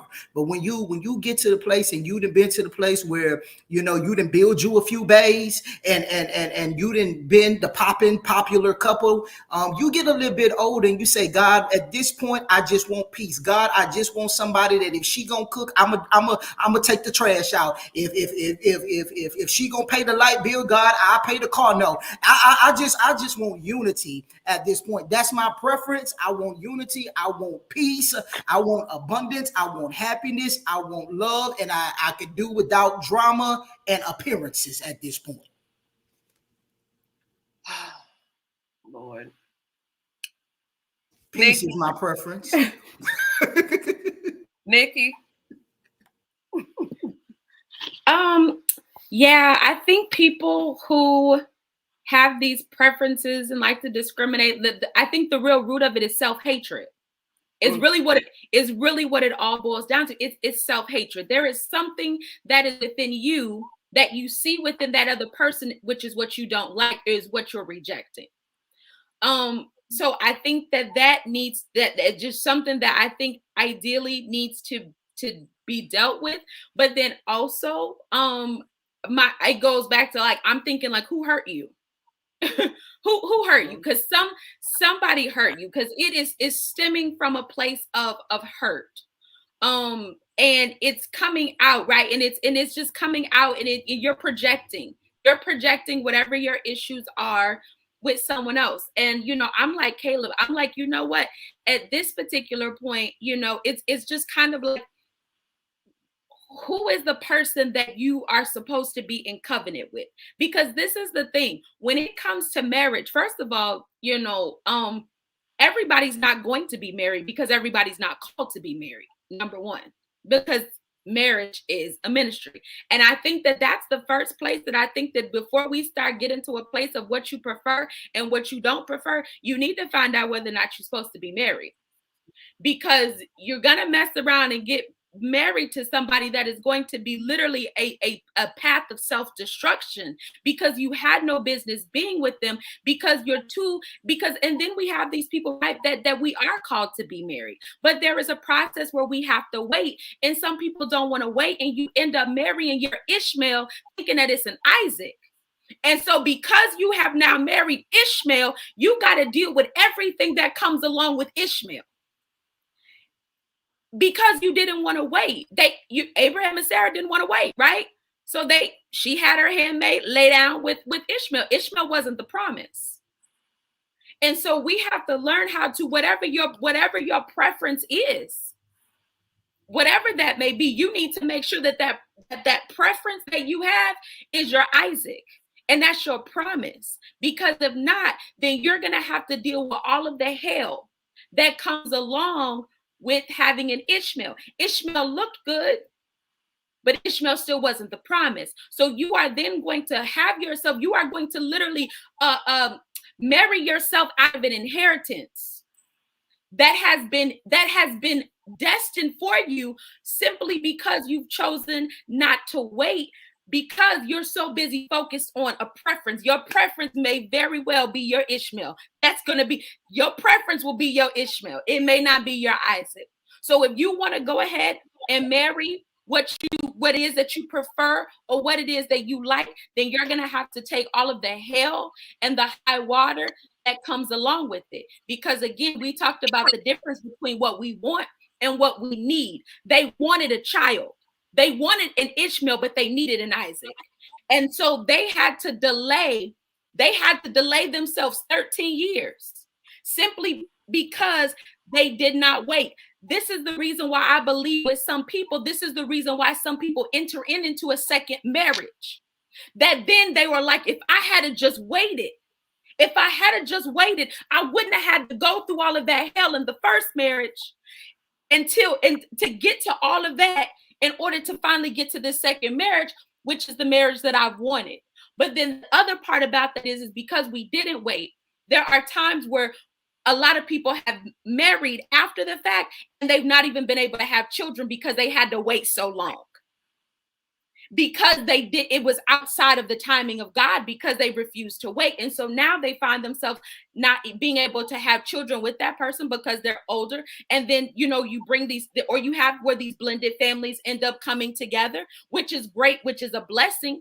But some people don't understand that they have literally put themselves out of inheriting what God had for them because they simply chose not to wait because they wanted their preference versus their promise.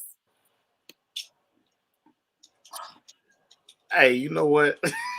Hey, let's shut this down. Just like, my God. Hey, look, and you know what? You should, to say this on top of this is marriage. I know a lot of people don't. If we don't have the understanding of what marriage is, then we can never, a lot of people won't make it. And when we say marriage is a covenant and it's before God, it's a ministry. There was a command that he gave when it says love thy neighbor as thyself. There was another command that he gave was love thy neighbor as I love, basically. Love them as I love you. So with that being said, like God loves you unconditionally, right, wrong, indifferent. He still loves you. Marriage, when you say I'm married and I got that covenant with God, the reason why it hurts so much and why people can't even go the distance is because they're not willing to take the beating. And when I say that, I mean this right here. The only thing that God even said in the Bible that a marriage should depart is if adultery is committed.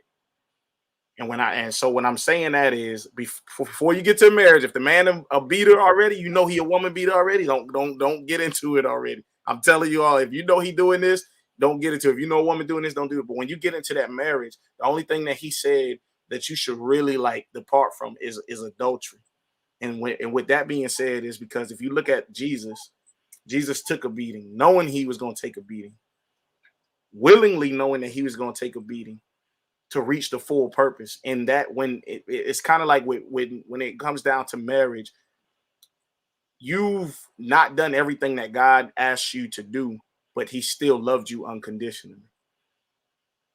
You've idolized everything for him. That's beatings, really. So when it gets down to that marriage portion, you have to say, look, I gotta go the distance. And that what that means is I have to love you unconditionally, regardless of what's going on in here. And if you're not willing to do that, if you're not willing to take a cuss out on Saturday and chicken wings on Sunday, whatever the case may be, and Kool-Aid, I'm telling you, do not do it. Emotionally get yourself in check. Ask God to submit your emotions unto him. Your emotions has to be really out of it. You got to say, look, I got to live a holy life, and in holy life, he'll conduct everything to be done to the fact that, and that's why it's so hard for marriage to even go the distance. That's why a lot of people won't even get into it now, because when they're ready to leave when they're hurt. Okay, that's great. That's cute. I'm gonna play devil's advocate right quick because this Bible class has been real nice. However, let's tell the truth. You see somebody, they're fine, you liking them, they're vibing, you're feeling them, you're looking at the gram, #goals, vacation, facing the truth versus making excuses and ignoring red flags because you want ring to the championship. So Derek and Dr. Whitney, let's just be real. Red flag, the red flags, you see it? You're like, oh, well, maybe, I'm going to give them a pass. Listen, I didn't have plenty of $200. Come on, let's unpack it. I mean, I didn't have plenty of red flags. Okay. Like back in the day. But see, red flags, you know, after a while, you learn a little something about red flags. You learn how to recognize them. And so I think with that, you know, you have to be, we all go through that wilderness, so to speak, right? Where we're out here, we're trying to, you know, figure things out, we're learning ourselves. And for me, and every now and then I slip and slide to the red flag side, you know, but then I'll be like, well, where's the green flag, right? You know, because you chose violence. I chose violence, no, but you know, you get that sting, and it's a quick reminder. So what you know, you're always going to slip, right? There's going to be times when you slip. Nobody's perfect, but what growth does and what learning does is you catch yourself earlier in the slip each time. The first time you slip, you might fall, bust your ass, right? But each time you catch yourself in the slip where you're like, oh, hold up, you almost got me, but you didn't. And I think that's how we have to look at growth, right? There's gonna be times we're gonna be tempted. There's gonna be times when we look at things like, dang, yo, you know what I'm saying? Maybe I can do a friends with benefits, you know, while I'm waiting. I mean, people have had those thoughts, right? I know I've had a friends with benefits a couple years ago. I ain't gonna lie, you know what I'm saying? But I realized very soon that that's not what I wanted, right? So I had to get in it to be like, you know what? I thought this is what I wanted, and it sounded good logically, and I said I could do this and do that, but my heart longed for companionship. It longed for something more, and friends with benefits don't do that.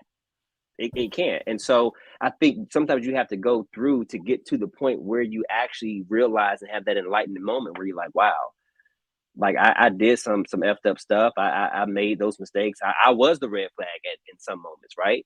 I was a red flag in the situation. I wasn't ready, and I was carrying and playing games and being manipulative because, you know, I wanted my cake and I wanted to eat it too. But you know, you live and you learn, and I think, you know, I feel now that I'm better for it, and I'm very quick to be like, no, I'm not ready for this, or no. There was a girl that you know, I went to college with, and I just knew, like, I was like, yo, that's it, because everybody was like, y'all should be together, y'all should be together. And when I was ready, she wasn't, and when she was ready, I wasn't.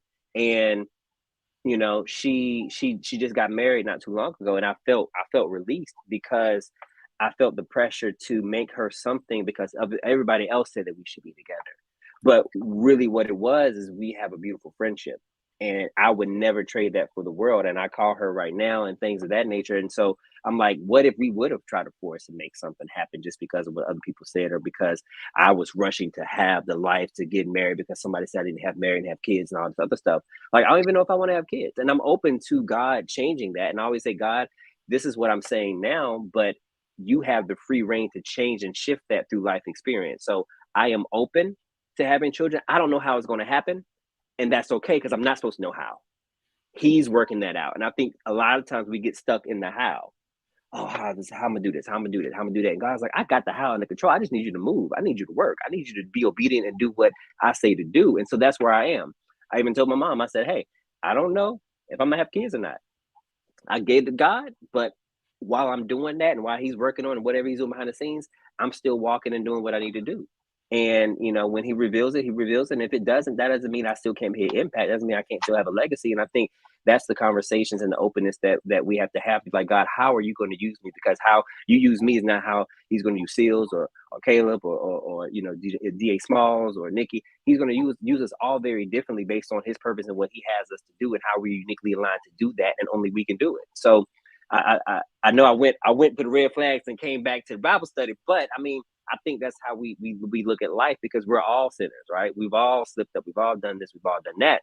And I think, you know, the beautiful part of it is God's like, I can use all of you. I can use every bit of it to speak, to help inspire somebody, to be a testimony.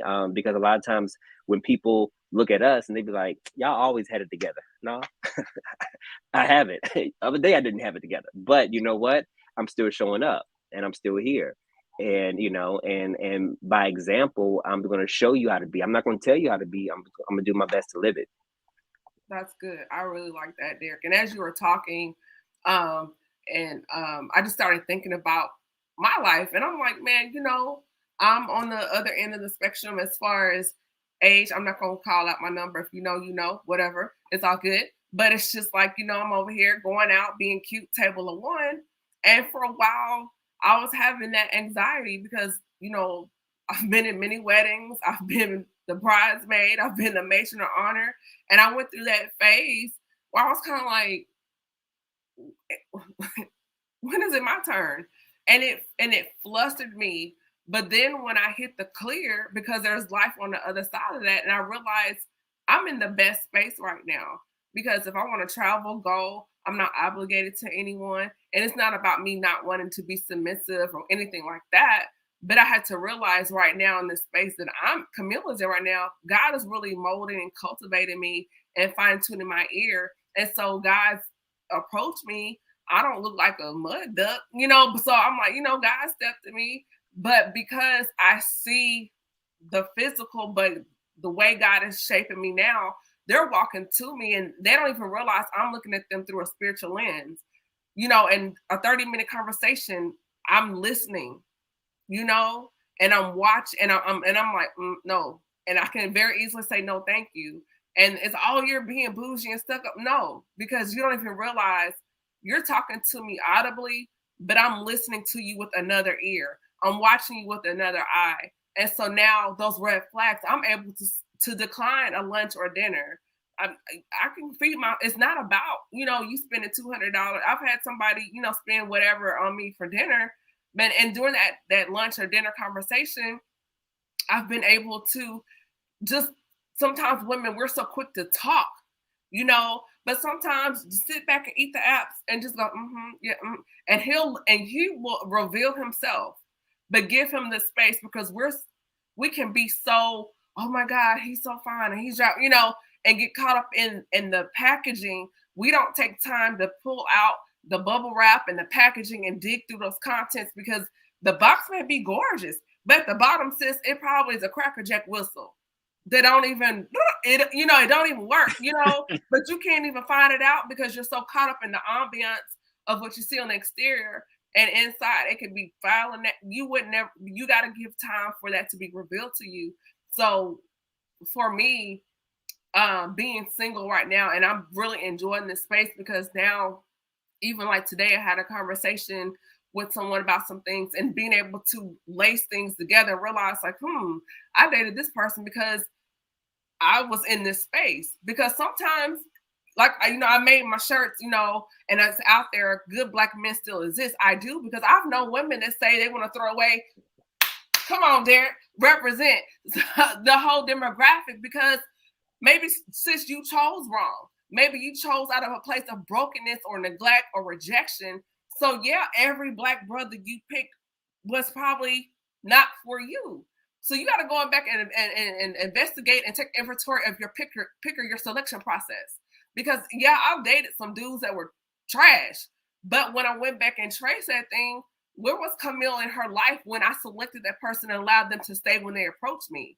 But now when you go through healing, you're able, as Noah Jones say, it's one thing you choose out of weakness, hurt, and brokenness. But when you choose out of a place of strength, it's going to be a whole lot of no's that come out of your mouth before you give somebody a yes. I'm a hush, because I'm not a panelist. I'm here to just facilitate, but I just had to go on. Nicki, Sister Nicki, go ahead. Pick that up. I mean, no, that was powerful. Choosing people out of where you are and what season that you're in. And I think that is, I think that there is where you have to use wisdom. The Bible says wisdom is the principal thing. That's why that's why Solomon prayed for wisdom. He didn't need the money, because if he had wisdom, he knew he could get money because he had wisdom. So we need to pray for wisdom, right? Because of the fact that you got to identify, you got to know what season you're in, because what season you are in is going to determine you potentially what you're attracting and what you're looking for at the same time. So if you are in a season of brokenness, then you're going to be looking for somebody to heal you when God should be the one that's healing you. And so you would find yourself, right, trying to get into this relationship to fill a void. But when you are at a place of security, when you are at a place where you are healed, then you can make good decisions. You won't make decisions out of your emotions when you are healed, because I think that we as emotional people, as emotional creatures, we can be impulsive, and we make decisions, based off of our feelings and how right? Our emotions today, how I'm feeling today. And I think that we have to be able to identify where we are, because I think that wisdom would tell us is that I have no business being with anybody right now. Wisdom should be able to tell you that this is I have no business bringing anybody into my life. My life is not together, and anybody that I bring in, I will do nothing but create toxicity for them. I think that we have to learn how to stop being selfish, and we got to think about other people, and to be able to say, you know what, I'm not in a good place. And if I was to incorporate you in my life right now, you probably would leave out of this relationship worse than what you are. And so because of that, I don't want to do that type of damage to you. And so I think it's best that I just be alone. And I think that, you know, being single teaches you how to be alone. I think that it teaches you, it allows you to be able to learn yourself. So that way, when someone does ask you, what are you looking for? What do you like? What don't you like? You will be able to answer those questions. Because listen, we too grown for you to, I don't know what I like to do. Why not? Like, weird to me how you don't know what your hobbies are at this particular point. You've not spent enough time alone. And when you're alone, you learn how to create and develop your own life, your own place of solitude, which is a great thing, because then when you get with someone, you will still have that outlet. You'll still be able to know how to do things for yourself. That way, that person doesn't become your world. And then you don't start idolizing this person, and then you want this person to be in the house all the time because you always in the house, and then you don't want them to have no friends because you don't have no friends. Don't nobody know. And so if you spend that time and do that self-work within yourself, I think that it will better prepare, and I think that it will make us ultimately a better mate, more than anything. But I think that there's also a place where we have to be careful in our independence, because we can get too comfortable in this place to where we're not willing to compromise or to give it up unless there are some extenuating circumstances that it's like, you're going to have to be better than my peace, because this is where we are. You're going to have to be better than my peace in order for me to get in a relationship. No, because I don't think that that's correct. And I think that that comes from a place of hurt. And I also think that that is a defense mechanism, and it's a wall that comes up that says that you're going to have to be better than this. First of all, I don't think we should have created that level of too much of a comfort to where somebody doesn't have a place, or that we can't find a place to incorporate and to be able to bring them in and to be able to make that. Because I feel like if we become too dependent, then that keeps us from being flexible, and it keeps us from compromising. But then we take that independence into the marriage. You can't be married and single at the same time. So I think that we have to have a good balance of singleness. And when that person comes along, we have to be able to be willing to let go of some of those things so that we can truly become one, because you can't have two people in a marriage still acting single. That's good. I do want to bounce this back to Dr. Witt, and then I want the guys to take part two of this. And the reason why I want to do this, because Dr. Whitney, as women, particularly Black women, we are the most educated demographic. We're highest as far as ownership, as far as small businesses, entrepreneurship, We're all things Black girl magic, right? So we do this because maybe throughout our lives, we've seen the women in our life struggle, particularly moms, grandmothers, whatever. So then it's instilled to us, you have to go to school, you have to educate, because we've witnessed other women be dropped by men. And so we create this bubble of security, because if he were to leave or walk away, I'm good. But then here comes a man that wants to, which Nicki touched on earlier, and we talked about this on Heart and Soul last year, the box and panty scenario. Because now here comes a man, and you're just like, well, I'm doing this. I got this. And then the man is like, well, what am I here for if you're telling me you don't need me? But at some point, how do men, which guys, I want you guys to chime on this, make us feel secure enough to pull back from that, where we can be a boss in the world, but still be the wife at home? Because there is a connection between that. Because right now in this space, I am building, I'm growing, but I know me, I'm so accustomed, like she said, being single. at some point you do have to learn how to transition and take your foot off the gas and let him lead and not emasculate him in the process. And I think because of Black women, Malcolm X said we're the least respected, most, whatever. And it's just like in our society. So now we have up this defense. So how do you, Dr. Whitney, speak to women in that space where they're learning to transition, where you can be strong, but not hard, and still operate in your feminine energy? Okay, so let me start this off by saying I think I'm triggered, and that's okay, because I'm transitioning from finishing a doctoral program. I'm transitioning from all of these things that I've accomplished. Thank you. All of these things that I've accomplished. And during that time of schooling, because we're looking at like 5 solid years of, I have to focus on this thing. And so my focus was not on dating, it wasn't on finding a mate. I would date casually here and there just to make sure, I still got it. I'm still in the game. But it was not for the sole purpose of finding or being found by my mate. So as I transition from that stage, I'm looking at men and I'm looking at myself. I'm looking for people that are able to authentically accept me, right? So you're going to see Dr. Witt, you're going to see Dr. McCurrie if we're in the professional setting, you're going to see Whitney from the little country, West Tennessee, and you're going to see all of them. And so are you able to accept all of them? Do you just want one part of me? So if I'm looking, if I'm dating, if we're talking or whatever, and you're only seeking this one part, you're only trying to get, meals, you only want wifely duties. I know that that's not a place for me to sit down and get comfortable, because that's not a space for me. So I'm also looking for a man, though, who's authentic, and who's secure in himself.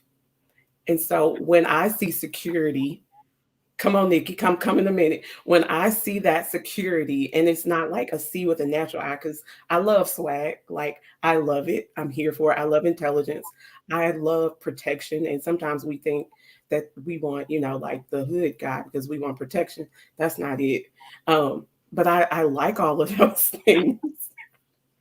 I like all of those things. But also spiritually, like, what am I looking at? Is this a safe place? Lord, can I hang out right here? Like, and sometimes I choose the dudes that are like, the Lord's like, girl, bye. And I'm like, but just let me play a little bit. I just want to, run across the river for a little bit and let me come back. Don't let the water get too high. I just want to play for a moment. But I'm looking for that authenticity. I'm looking for that spirituality. I'm looking for, are you secure in your manhood? Can I be great and help you be great? And we be great individually and together, does that make sense? Yeah. Yeah. So I'm looking for all of those things right now. So I appreciate y'all bringing that up. I'm a pray about that tonight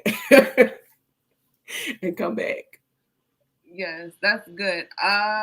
DJ, and then I do want to hear from the fellas as well on this topic, because I think there's more to a man than just what I call the F-boy starter package, gray joggers, a beard, Tim, so it's just like we have to, I'm sorry, y'all, I'm saved, but hey, so it's just like we have to go beyond what I mentioned before, the pack, this list of, oh, he's got to be this and that, and you say he want him to be 6'2", but what if God has you that one and he's 5'6", or it is so opposite of your list.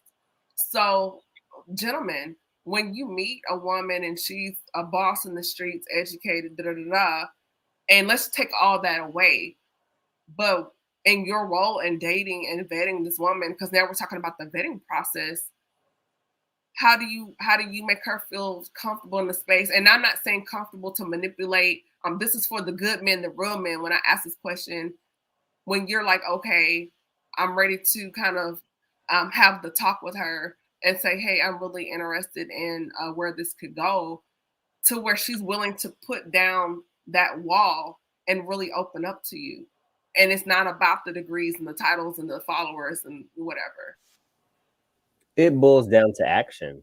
You know, you talked about driving a car. So if she's used to driving, then she has to trust that if I take the wheel, that she's going to be safe, that I'm not going to do no crazy shit with the wheel. I'm not going, you know what I'm saying? And I also have to be like, yo, if I have to, you know, if it's hot and I need to take my hoodie off real quick, you can grab the wheel from the passenger side. You know how you used to do when you was kids and you used to grab the wheel when your parents were driving. It's a trust, right? And it's an honesty, and it's safety, it's action. And I think that's what it boils like. If you take away all the titles and you boil everybody down to their fundamental human needs, is really, you know, to be seen, to be heard, and to feel safe, right? You want those basic things. And I think that's where it boils down to, because like Dr. Witt says, when she's Whitney from the country, or whether she's, you know, Dr. Witt and the different hats that she has to wear in the course of the world, when she comes home, she wants to be herself. She wants to feel safe. She wants to feel like she could just, you know, vent for the day, and you can listen. You're not going to be like, well, where, you know what I'm saying? Like and I think, and that's vice versa for the guys too, right? You know, you want to feel in a safe space where if I do lay down this armor, that I truly can be vulnerable. I'm not going to get stabbed. I'm not going to get hurt. You know what I'm saying? And I think that's on both sides. So we can both come from that perspective and say, this is what we really both want at the end of the day. I want to have, you know she got my back, and vice versa, right? If we can come together and see that eye to eye, then that's something so beautiful that I think a lot of people are missing out on, because it's you know, it's who's the hardest or who has this many accolades, and it's so surface and so external that you miss the inside and really what it boils down to. And a lot of people just the simple things, which are oftentimes the most difficult to grasp. That's really good. Kaleb, and then DJ. I think he made a great point about action, but I want to add something to that. Consistent action. It doesn't, you know, women need consistency. That is how they build up their trust. So you can't be good for 3 days, and then on day 4 you back with the foolishness. You see what I'm saying? Also, it is, you know, back to what I was saying, being proactive and asking those questions. Hey, when you're frustrated, what do you need? And then showing up and providing. And so a lot of times, you know, when we talk about men being providers, we only talk about the materialistic. And a lot of us, especially as Black men, we haven't seen our fathers be emotionally providers. You know what I'm saying? We haven't seen our fathers be spiritual providers. We haven't seen that. We've seen our fathers go to work and say, hey, you ate today. I bought the check home. I did my job as a man. You see what I'm saying? I think also it goes back to, and we haven't touched on this, we haven't spoken about love languages at all. Yeah. You know, we have to sit here. You have to ask your partner, hey, what is your love language? What makes you feel love? And you have to love that person. Please hear this. Love that person in their love language, not yours. We sit here and we wonder why you don't feel love, because I done bought you a Louis Vuitton bag and I done took you to find this restaurant, and she was like, well, baby, I just wanted quality time. So how do I feel love? Or here you are, you know what I'm saying? You're doing all of this stuff and you're giving him acts of service, and you feel like he's not appreciating, but he needs your words of affirmation. He needs to know, baby, I'm proud of you today. You know what I'm saying? And so, you know, here's the thing. We can all sit here, and the main problem that we're seeing in relationships, we have all of this theory, but we're not putting any of this into practice. So we've read all of these books. We've had all of these panels. We've had all of these conferences. We've prayed about it. We've done all of that kind of stuff or whatever. But what is your wisdom if you are not putting it into action, and if you're not putting it into consistent action? So we need to have those conversations. Baby, what do you like? Because I never understood, how is it that you say you want to be in a relationship with somebody that you don't talk to, that you don't ask anything about them? And I'm not talking about surface stuff, but I want to know what makes you sad. You know what I'm saying? I want to know, what are your triggers? And I want to be consistent in that. And then on the moments where I am not consistent with that, love me enough to give me the grace to correct it. Mm-hmm. Because we leave for everything. You know why we leave for everything? Because I could break up with you today and I can go in my DM and I got 10 other suitors in my DM waiting for an opportunity to be with me. But we say that we want longevity, but there is no longevity without grace. Where would we be if God had not given us the longevity of grace that we so rightfully deserve and most times don't deserve? This is so true. DJ, and then we're going to go to Nicki. You really want me to go after that? Yes, I do. No, just all right. No, I mean, just to be honest, I agree with everything they said. And as far as making a woman feel secure enough to, I don't think we should make them, and I say this with the utmost respect, downplay their position on what they're doing, making her feel secure. Again, I minister on this a lot recently because he's really been convicting me on this. Is literally the submission portion, the submission portion that you have when you're conducting yourself as a man and a holy man at that. A woman doesn't care, necessarily where she's at, but now there's a level of submission that she's willing to give to you. And it's not necessarily that she's meeting you where you at and staying right there, but it's just like she's, again, extending that grace and saying that, hey, this man has submitted wholeheartedly. This is what I feel that we can do together as a team. This is what I'm willing to do to make sure that this team works. And for a man, he has to be able to say, hey, this is not me disagreeing with the love languages. I love the love languages. I truly believe, though, sometimes when we give away the answers too fast, a person doesn't, take the time to actually understand you, to know what you like, it's not even necessarily figuring you out, but it's just like how much are they paying attention to you? Like, how much, what are you, if I see the woman, staring at something constantly, am I paying attention? But if she tells me, hey, I like gifts, right? So now I'm just buying gifts just off the strength that she told me she like, but long story short is security. When a woman feels secure, she will, you don't even have to worry about as far as her being boss moves and coming down from there, whatever the case may be. Once she sees that you're conducting yourself in the ways of a man, how it's supposed to be, she'll follow suit. And at that, you'll make her feel where she doesn't have to give up everything that she has. Y'all can make sure that there's something that you'll do to manage that together, where you're at and where she's at, and obviously, long story short, is you just got to say, when you say, hey, thy will be done, let thy will be done from the Father for real, whatever that means, whatever that means. Whatever that means. Really good. We're going to start wrapping up. I'm going to go around. I want everyone to give a final thought and plug your social media. I had some people in the comments, they're wanting a part 2. So I will be hitting you guys up again to do a part 2 of this conversation, because there's no way we can do all of this in one night. But I do want to say thank you just for taking the time out of your busy schedule just to even join me to start this conversation. So I do want to start with Sealz The Man. One of the things that I heard throughout the night, we talked about purpose. We talked about, the vetting process, trust. So just before we wrap everything up, Sealz, can you give us maybe 2 points that the viewers or listeners can consider and think of until next time? And then also where people can reach you on social media and what's new or next for you on the horizon. Yeah, most definitely. I'll plug my socials now so I don't forget. But I'm Sealz The Man on every platform, YouTube, Instagram, Twitter. I'm working on a podcast, so I'll be dropping that soon.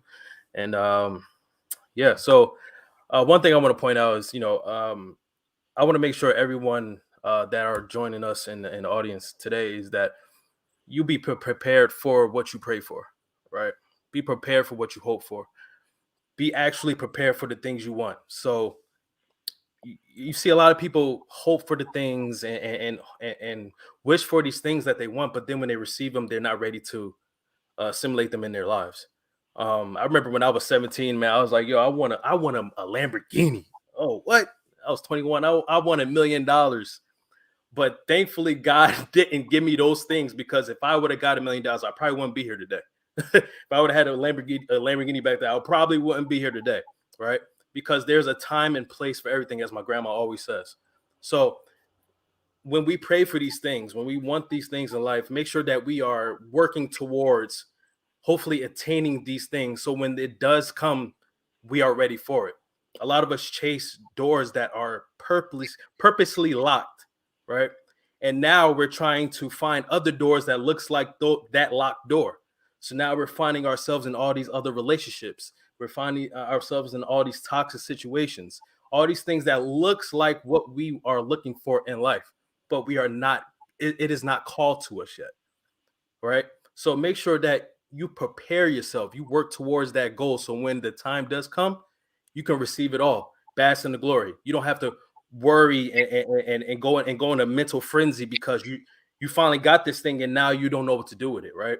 So I've learned that myself in life. And I want to give a shout out to Derek and Dr. Whitney for being vulnerable and saying things that a lot of people are scared to talk about. Like, oh, at the end of the day, we are real people. We are human beings. We're going to mess up.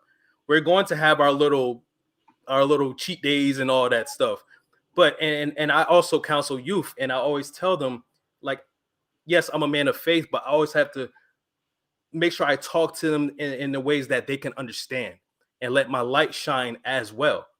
So you have a lot of people. I have a lot of people come to me like, "Yo, you're a man of faith, aren't you?" And I'm like, "Yeah, but I never said it. I let my light shine, but I also know how to talk to people, so that is not intimidating." You know what I'm saying? So I just want to give a shout out to y'all too for really saying those things, because I was cracking up. It's real talk, man. We got to be able to learn how to talk to people to make real impact, right? So that's what I want to leave with tonight. And thank you guys and ladies for accepting me in this circle. This is really awesome to talk about and be real and create positive impact. So thank you once again. I'll see y'all next time. Yes, squad goals, period. Yeah. I love it. Thank you, Sealz, so much. I've had him on a couple of times. If you want to catch the conversations, go to my YouTube channel and check those out. I appreciate him because in a space where I'm learning more about the digital space, he's killing it. And there's so many people now in our community, once they get so many followers, if you're not in this range, they will not touch with you. They won't talk to you. They won't fool with you.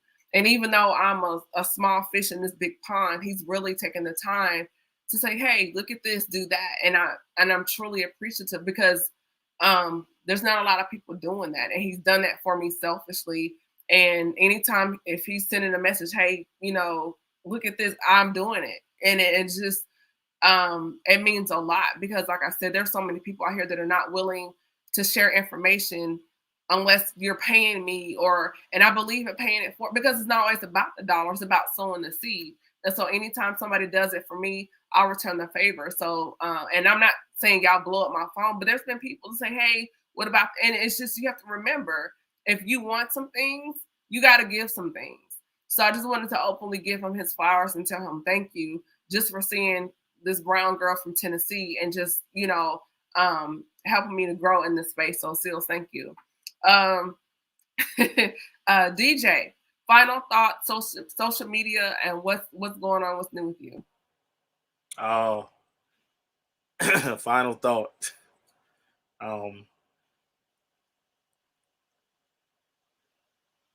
Just be prepared. Again, like he said, I can't even say anything else, like submit, be obedient, and watch everything else fall in the line. Don't question what's going on with God, how he's doing it. Really say, let thy will be done. When you embed that in your heart, everything else come. Everything else will fall into place. And just as men, I just go with men right now, but just as men, start that healing process with the Lord. It's not ever going to be finished, but start that healing process so you can be exactly who you're supposed to be so you can understand the king that he's qualified you to be and called you to be. My social media handles is I am DA Smalls on Instagram, DA Smalls on Facebook, DA Smalls on Twitter. YouTube, I have something called True Flaws Entertainment. That's based off the True Flaws ministry that he's placed inside. I have an album that I just released last year. It's called True Flaws. And in that album, God has allowed me to be transparent. There are some things that I know I definitely didn't want to say, but there's some things that he's allowed me to be vulnerable in for others who's going through those things. I am working on a new EP that is called Nobody's Safe. And the EP is not talking about anybody, but it is opening up and actually airing out the things that we've done as a whole, as a Christian community, just, the love that we don't exemplify to each other as a whole, that we should start to get to. Other than that, I want to leave you with this right here. Before you get to deciding about your red flags and your green flags, I'm going to play the advocate and say this right here. What if God asked you to step into somebody that has a red flag? Are you prepared to do what he asked you to do, regardless of that red flag? And I say that to say this. We have a lot of red flags upon the Father, and he still accepted us with the red flags, and he transformed us. So that's all I want to say to that. Ask yourself that. Would you step into a red flag if God asked you to? Not yourself, but if God asked you to. That's it. Thank you so much. That was a very profound question. Kaleb, final thoughts. What's new? What's going on? And your social media handle. Cool. I'll start with my social media. You could follow me at Lake and Prosper on Instagram. Check out the website, www.lakeandprosper.com. We have some very, very cool affirming merchandise there. My final message is that everything starts with self. And understand that who you was is not who you are, and who you are is not necessarily who you're becoming. And so wait in faith. A lot of times we say we're waiting, but we're waiting and we're complaining. We're waiting and we're not trusting. We're waiting and we're worrying. Wait in faith, and ask God. Before you ask God to make you to give you a husband, make sure you're praying, God, make me a wife. And before you're asking God to give you a wife, make sure you're asking God and allowing God to make you a husband. You don't need anybody to complete you. You're already complete and whole. You're just looking for somebody to complement you on your way to your destiny and your purpose. That's what I got. Thank you. Anything new on the horizon? Just like I said, still building, still branding, and just taking it day by day, just allowing God to be God and walking through every door that's opening up that's rightfully mine. So thank you. I'm sorry, y'all. My big cousin Candy. Oh, thank you. I'm sorry. That's my real cousin, not play, but real cousin. Thank you, girl. Dr. Witt, any final thoughts where you can be found on social media and what's new, what's going on? Final thoughts. So if you find yourself making a bad decision or a decision that's not pleasing to, yourself, to God, don't beat yourself up over it, especially in terms of the search for your mate or the search to be found. We want this thing to last. So take your time. Don't rush the process. Don't get caught up in what everyone else is posting or not posting or pretending. Just truly wait on God. My social media is at Witt, WITT_WHIT. That's at Instagram. On Twitter, we are at Dr. Witt M. And on the horizon, I'm building my brand. I am seeking new opportunities within the educational sector, and I'm just out here trusting God. Thank you. Thank you so much. It was an honor to have you. And I also wanted to speak on a DJ, Kaleb and Whitney. Still getting to know each of them. Just newly meeting Dr. Whit and Kaleb through social media, but just awesome, genuine people. And I'm just humbled and honored. You guys brought so much to the conversation, and I look forward to getting to know and connecting with you guys going in the future. And I enjoyed having each of you here tonight. So thank you so much. Nicki, final thoughts. What's new in social media? Okay, so my final thoughts, I wrote them down. One of them is don't be so quick to throw in the towel. We talked about we talked about longevity, right? And being willing to be able to work things out. And I think you learn how to work through the troubled times in marriage when you have those issues in your relationship. And so I think that we have to learn how to work through the tough times in relationships, because those are just the precursors of what is getting ready to happen whenever you get married. Because there is warfare when you are single, there's warfare in a relationship, and there is warfare when you get married. It does not stop when you get married. And I think that we have to learn how to endure. We have to learn how to endure within relationships, and we cannot be so quick to leave when things are not going our way. And, we start feeling triggered and all of those things, that we have to learn how to endure, and we have to learn how to persevere. The other thing is that we got to learn how to embrace God's plans and erase ours.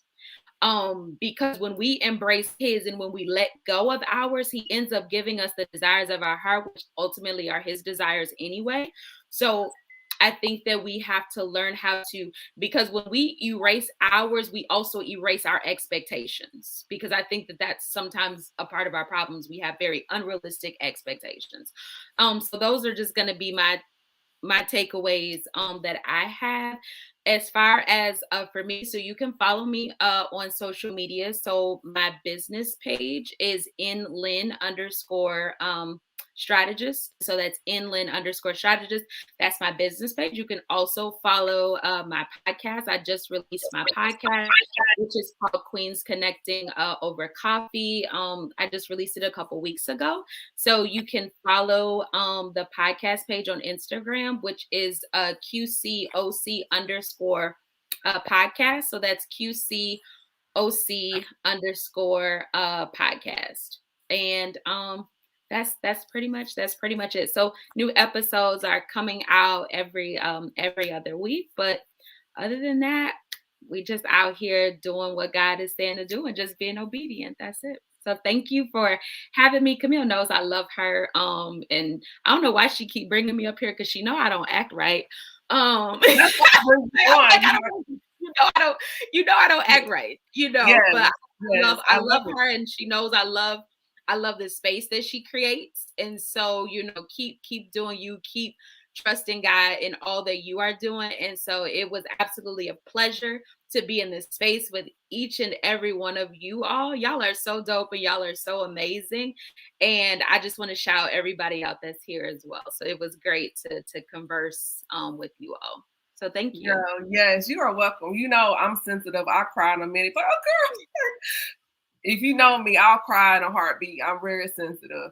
But I just wanted to say, from day one, meeting Nicki, the first time we talked, I think we talked for like 2 hours, and I just had to learn. I can't talk to her every week because I won't get things done, because we've been on the phone for 3 hours. Girl, yes, and so I have to space her out because I won't get work done. So yeah, she knows. That's my girl. That's my boo right there. I love her. That is my soul sister. We have laughed together, cried together, prayed for each other, encourage each other. And in the season, there's sometimes you may experience a rotation of people. And in this season, God has rotated her into my life, because iron sharpeneth iron. And she's definitely been like that stone for me, and I for her. And I love people like her in my life, because it pushes you, you're like, okay, I'm doing good. And no, guys, no, but you can be a little bit better. Matter of fact, here's somebody else to help you. And so it's just amazing how God, even each of you, can just bring people into your lives to show you there's always a next level to you in him. So I love it. So thank you, girl. Yep. Derek D. Ross. I love you too, girl. Derek D. Ross, you don't have to say that all together. We had that conversation earlier. So final thoughts, social media, and what's new, what's going on. Cool. Final thoughts. Relax, relate, release. You know, I think about right. Yeah, I know. I think about a different world when I hear that. But relax in knowing that God has it under control. Mm-hmm. You know, I think sometimes we can get so worried about, again, I talked about it earlier, the how and how I'm going to do this, how I'm going to do that. And so I think, you know, give yourself permission to relax, give yourself permission to know that it's going to work out in the end. Just do your part. Relate, right? I think as we've seen here, we're more connected with people than we know. And I think if we spend the time, one, relating and getting to know and really working on ourselves, it creates and opens up more space for us to understand others. And that's really where the magic lies, because we're built to have community, right? We're here right now. And I think, you know, the more we know and the more we understand, the more that we can empathize and the more that we can connect. And in that spirit of sewing and helping others, we can do dynamic things together. And it also helps you to identify the places to stay away from too. But and then release, right? Release the things that you can't control. I think sometimes we focus so much energy on the things that we can't control that we forget about the things that we do have at our hands, that we do have the power, that we have been given the authority to influence, and just release the things that we don't have control over, right? And I think if this year, these last couple of years have taught us anything, is that there's so many things that we thought we had a control over that we didn't, but we still survived. And so I think giving yourself the flexibility to be able to be nimble and to trust God within all that and putting all that together. My social media, Derek D. Ross everywhere. Social media, Instagram, Facebook, Twitter, YouTube. You can Google me, Derek D. Ross. You'll find everything. And then what I'm working on now, I'm actually a parallelpreneur. So I still have my consultancy agency on the side where I do PR, branding, marketing consulting. But then I also took a position with the agency in September. And the power of that is that I went in and asked for what I wanted. I have a business on the side and I still want to consult. And if you want me, then this is a caveat, a part of that. And, you know, having the boldness and the trust in God to be obedient to make that ask, because not a lot of people would make that ask, was really a testament when I knew that God's signature was on my life, because I could track it back to so many different ways that he's shown up. And I knew it was his signature because I paid attention. And so for anybody out there, God has a specific signature for you. And so if you take the time to go back to see when he's brought you through, when he's shown up, when things happen so seamlessly, so smooth, it's his signature. And it's something that I think I've come accustomed to recognizing, so that I know when his signature's on something, it's a yes for me, right? And it's a yes and go. So that's what I wanted to leave, and I appreciate it. Of course, as always, love connecting with, you know, my beautiful Black people, and just we're so dope and so amazing and excellent. And this is just a picture of that right here tonight. Yes, I absolutely love it. Each of you, again, thank you so much. Before we wrap everything up, I will ask DJ to close us out in prayer. But I did want to give my final thought as well.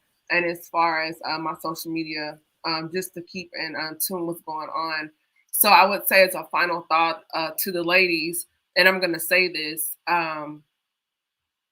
be what you demand.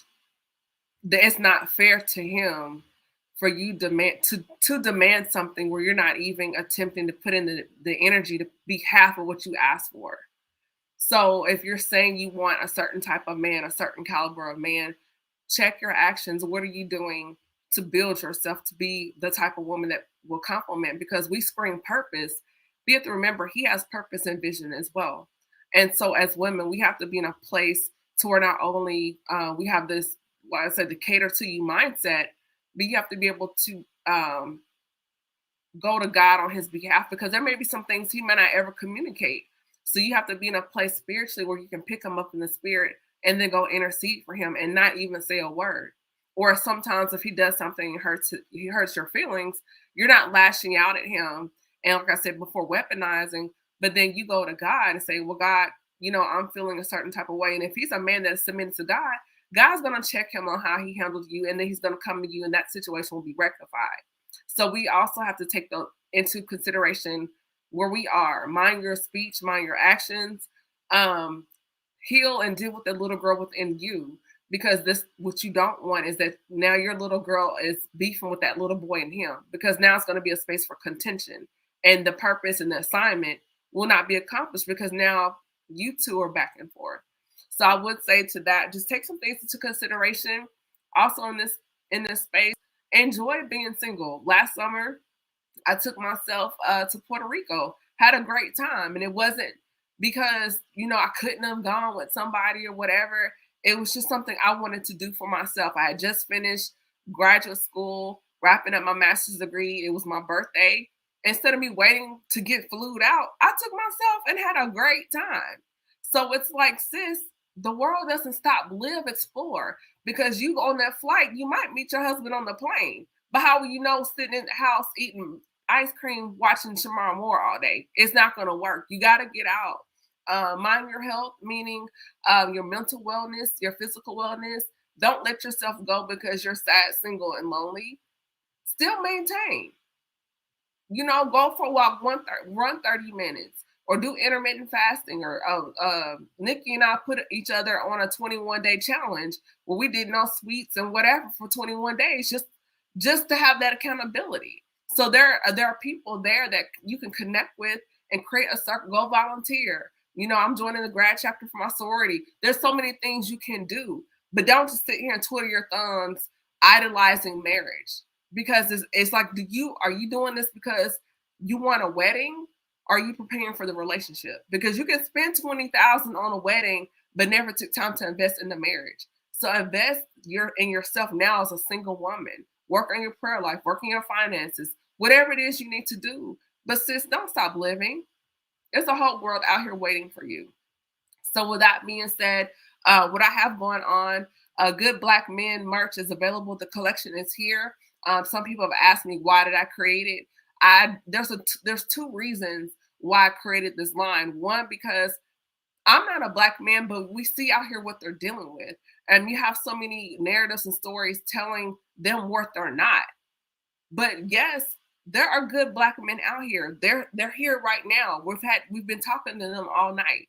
There's others. And just because you've been hurt, you don't have to throw out the whole demographic, because like I said, maybe you chose wrong. Then also two, it's also to echo back and to speak, because life and death is in our mouth. So you're wearing your affirmation. I believe God that there's still a good Black men out there. I'm going to do an episode about it. We'll talk about it later. I'm not going to take up your time. But y'all going to get that merchandise, Chemistry Room Fragrances. You can follow me on Instagram at Camille.Essick. The podcast is on iHeartRadio, all streaming platforms, minus Spotify. We're not touching them right now. But we are with all the other platforms. Yes, their words do matter. And please subscribe to my YouTube channel. I am working to build it up. So hit that notification and subscribe there. With that being said, thank you to the panelists and everyone that has worked with us tonight. We will do a part 2 because this conversation is one that needs to be had. I love it because it's a safe space for Black people to come together and talk about things that really impact us, particularly love and relationships. Because I believe if we have a healthy, safe, warm, whole, healthy home, our communities are going to be just that, because community starts in the house. So with that being said, Derek, I want you to close us out with prayer, and then we're going to end for tonight. Me or D.A. Smalls? I'm sorry. I'm looking at Derek and I'm thinking D.A. Sorry. Oh, go ahead. I forgot to do something. God literally just convicted me for this just now. I always get this sense of pride, and I never put it out there. I am an independent artist. So if you do check out the album and you really do like it, financial assistance is always a big help. So check out the album first if you like it. You can DM me. I'll send you my Cash App, PayPal, whatever it is. But I appreciate you even just listening to the album. So thank you. I had to put the pride aside. I try to do it all the time. But I'm going to go ahead and pray. Father God, I truly thank you, Lord, for your grace and mercy and extending your hand amongst us, Father God. We thank you for blessing Camille, Lord, and just placing these seeds in her life, Father God, placing these ideas and these creative mindset, Father God, to serve you in the way that she knows how and best, Lord, that you've called her to do such a thing, Lord. I thank you for each and every one of these panelists and everyone who's ever been on her show, Father God, and those who's just listening, Lord. We just thank you, Lord, for the unity that you've created in such a way like this, Father. Lord, we ask you, Lord, that we continue to show love as you've shown love, Father God. Not the love that we have a depiction of, but the way that you've shown it, Lord. Increase our discernment amongst your people, Father God, that we know when to speak, how to speak, Father God, how to move and when to move, Lord, in the name of Jesus. What to sever ties with, Father God, and what to stay still with, Lord. I pray that your guardian angels be dispersed around your people, Lord. That you not only protect their homes and their routes, Father God, but you protect their regions, Lord. Lord, just protect them, Father God, from anything that the enemy has strategically set up, Lord. Give them discernment over that and authority and power, Father God, in the name of Jesus. And I pray that you put the entire armor of God of every person that's here and every person that's under the sound of our voice. Protect them. In Jesus' name we pray. Amen. Well, that being said, thank you, everybody. Be blessed. Good night.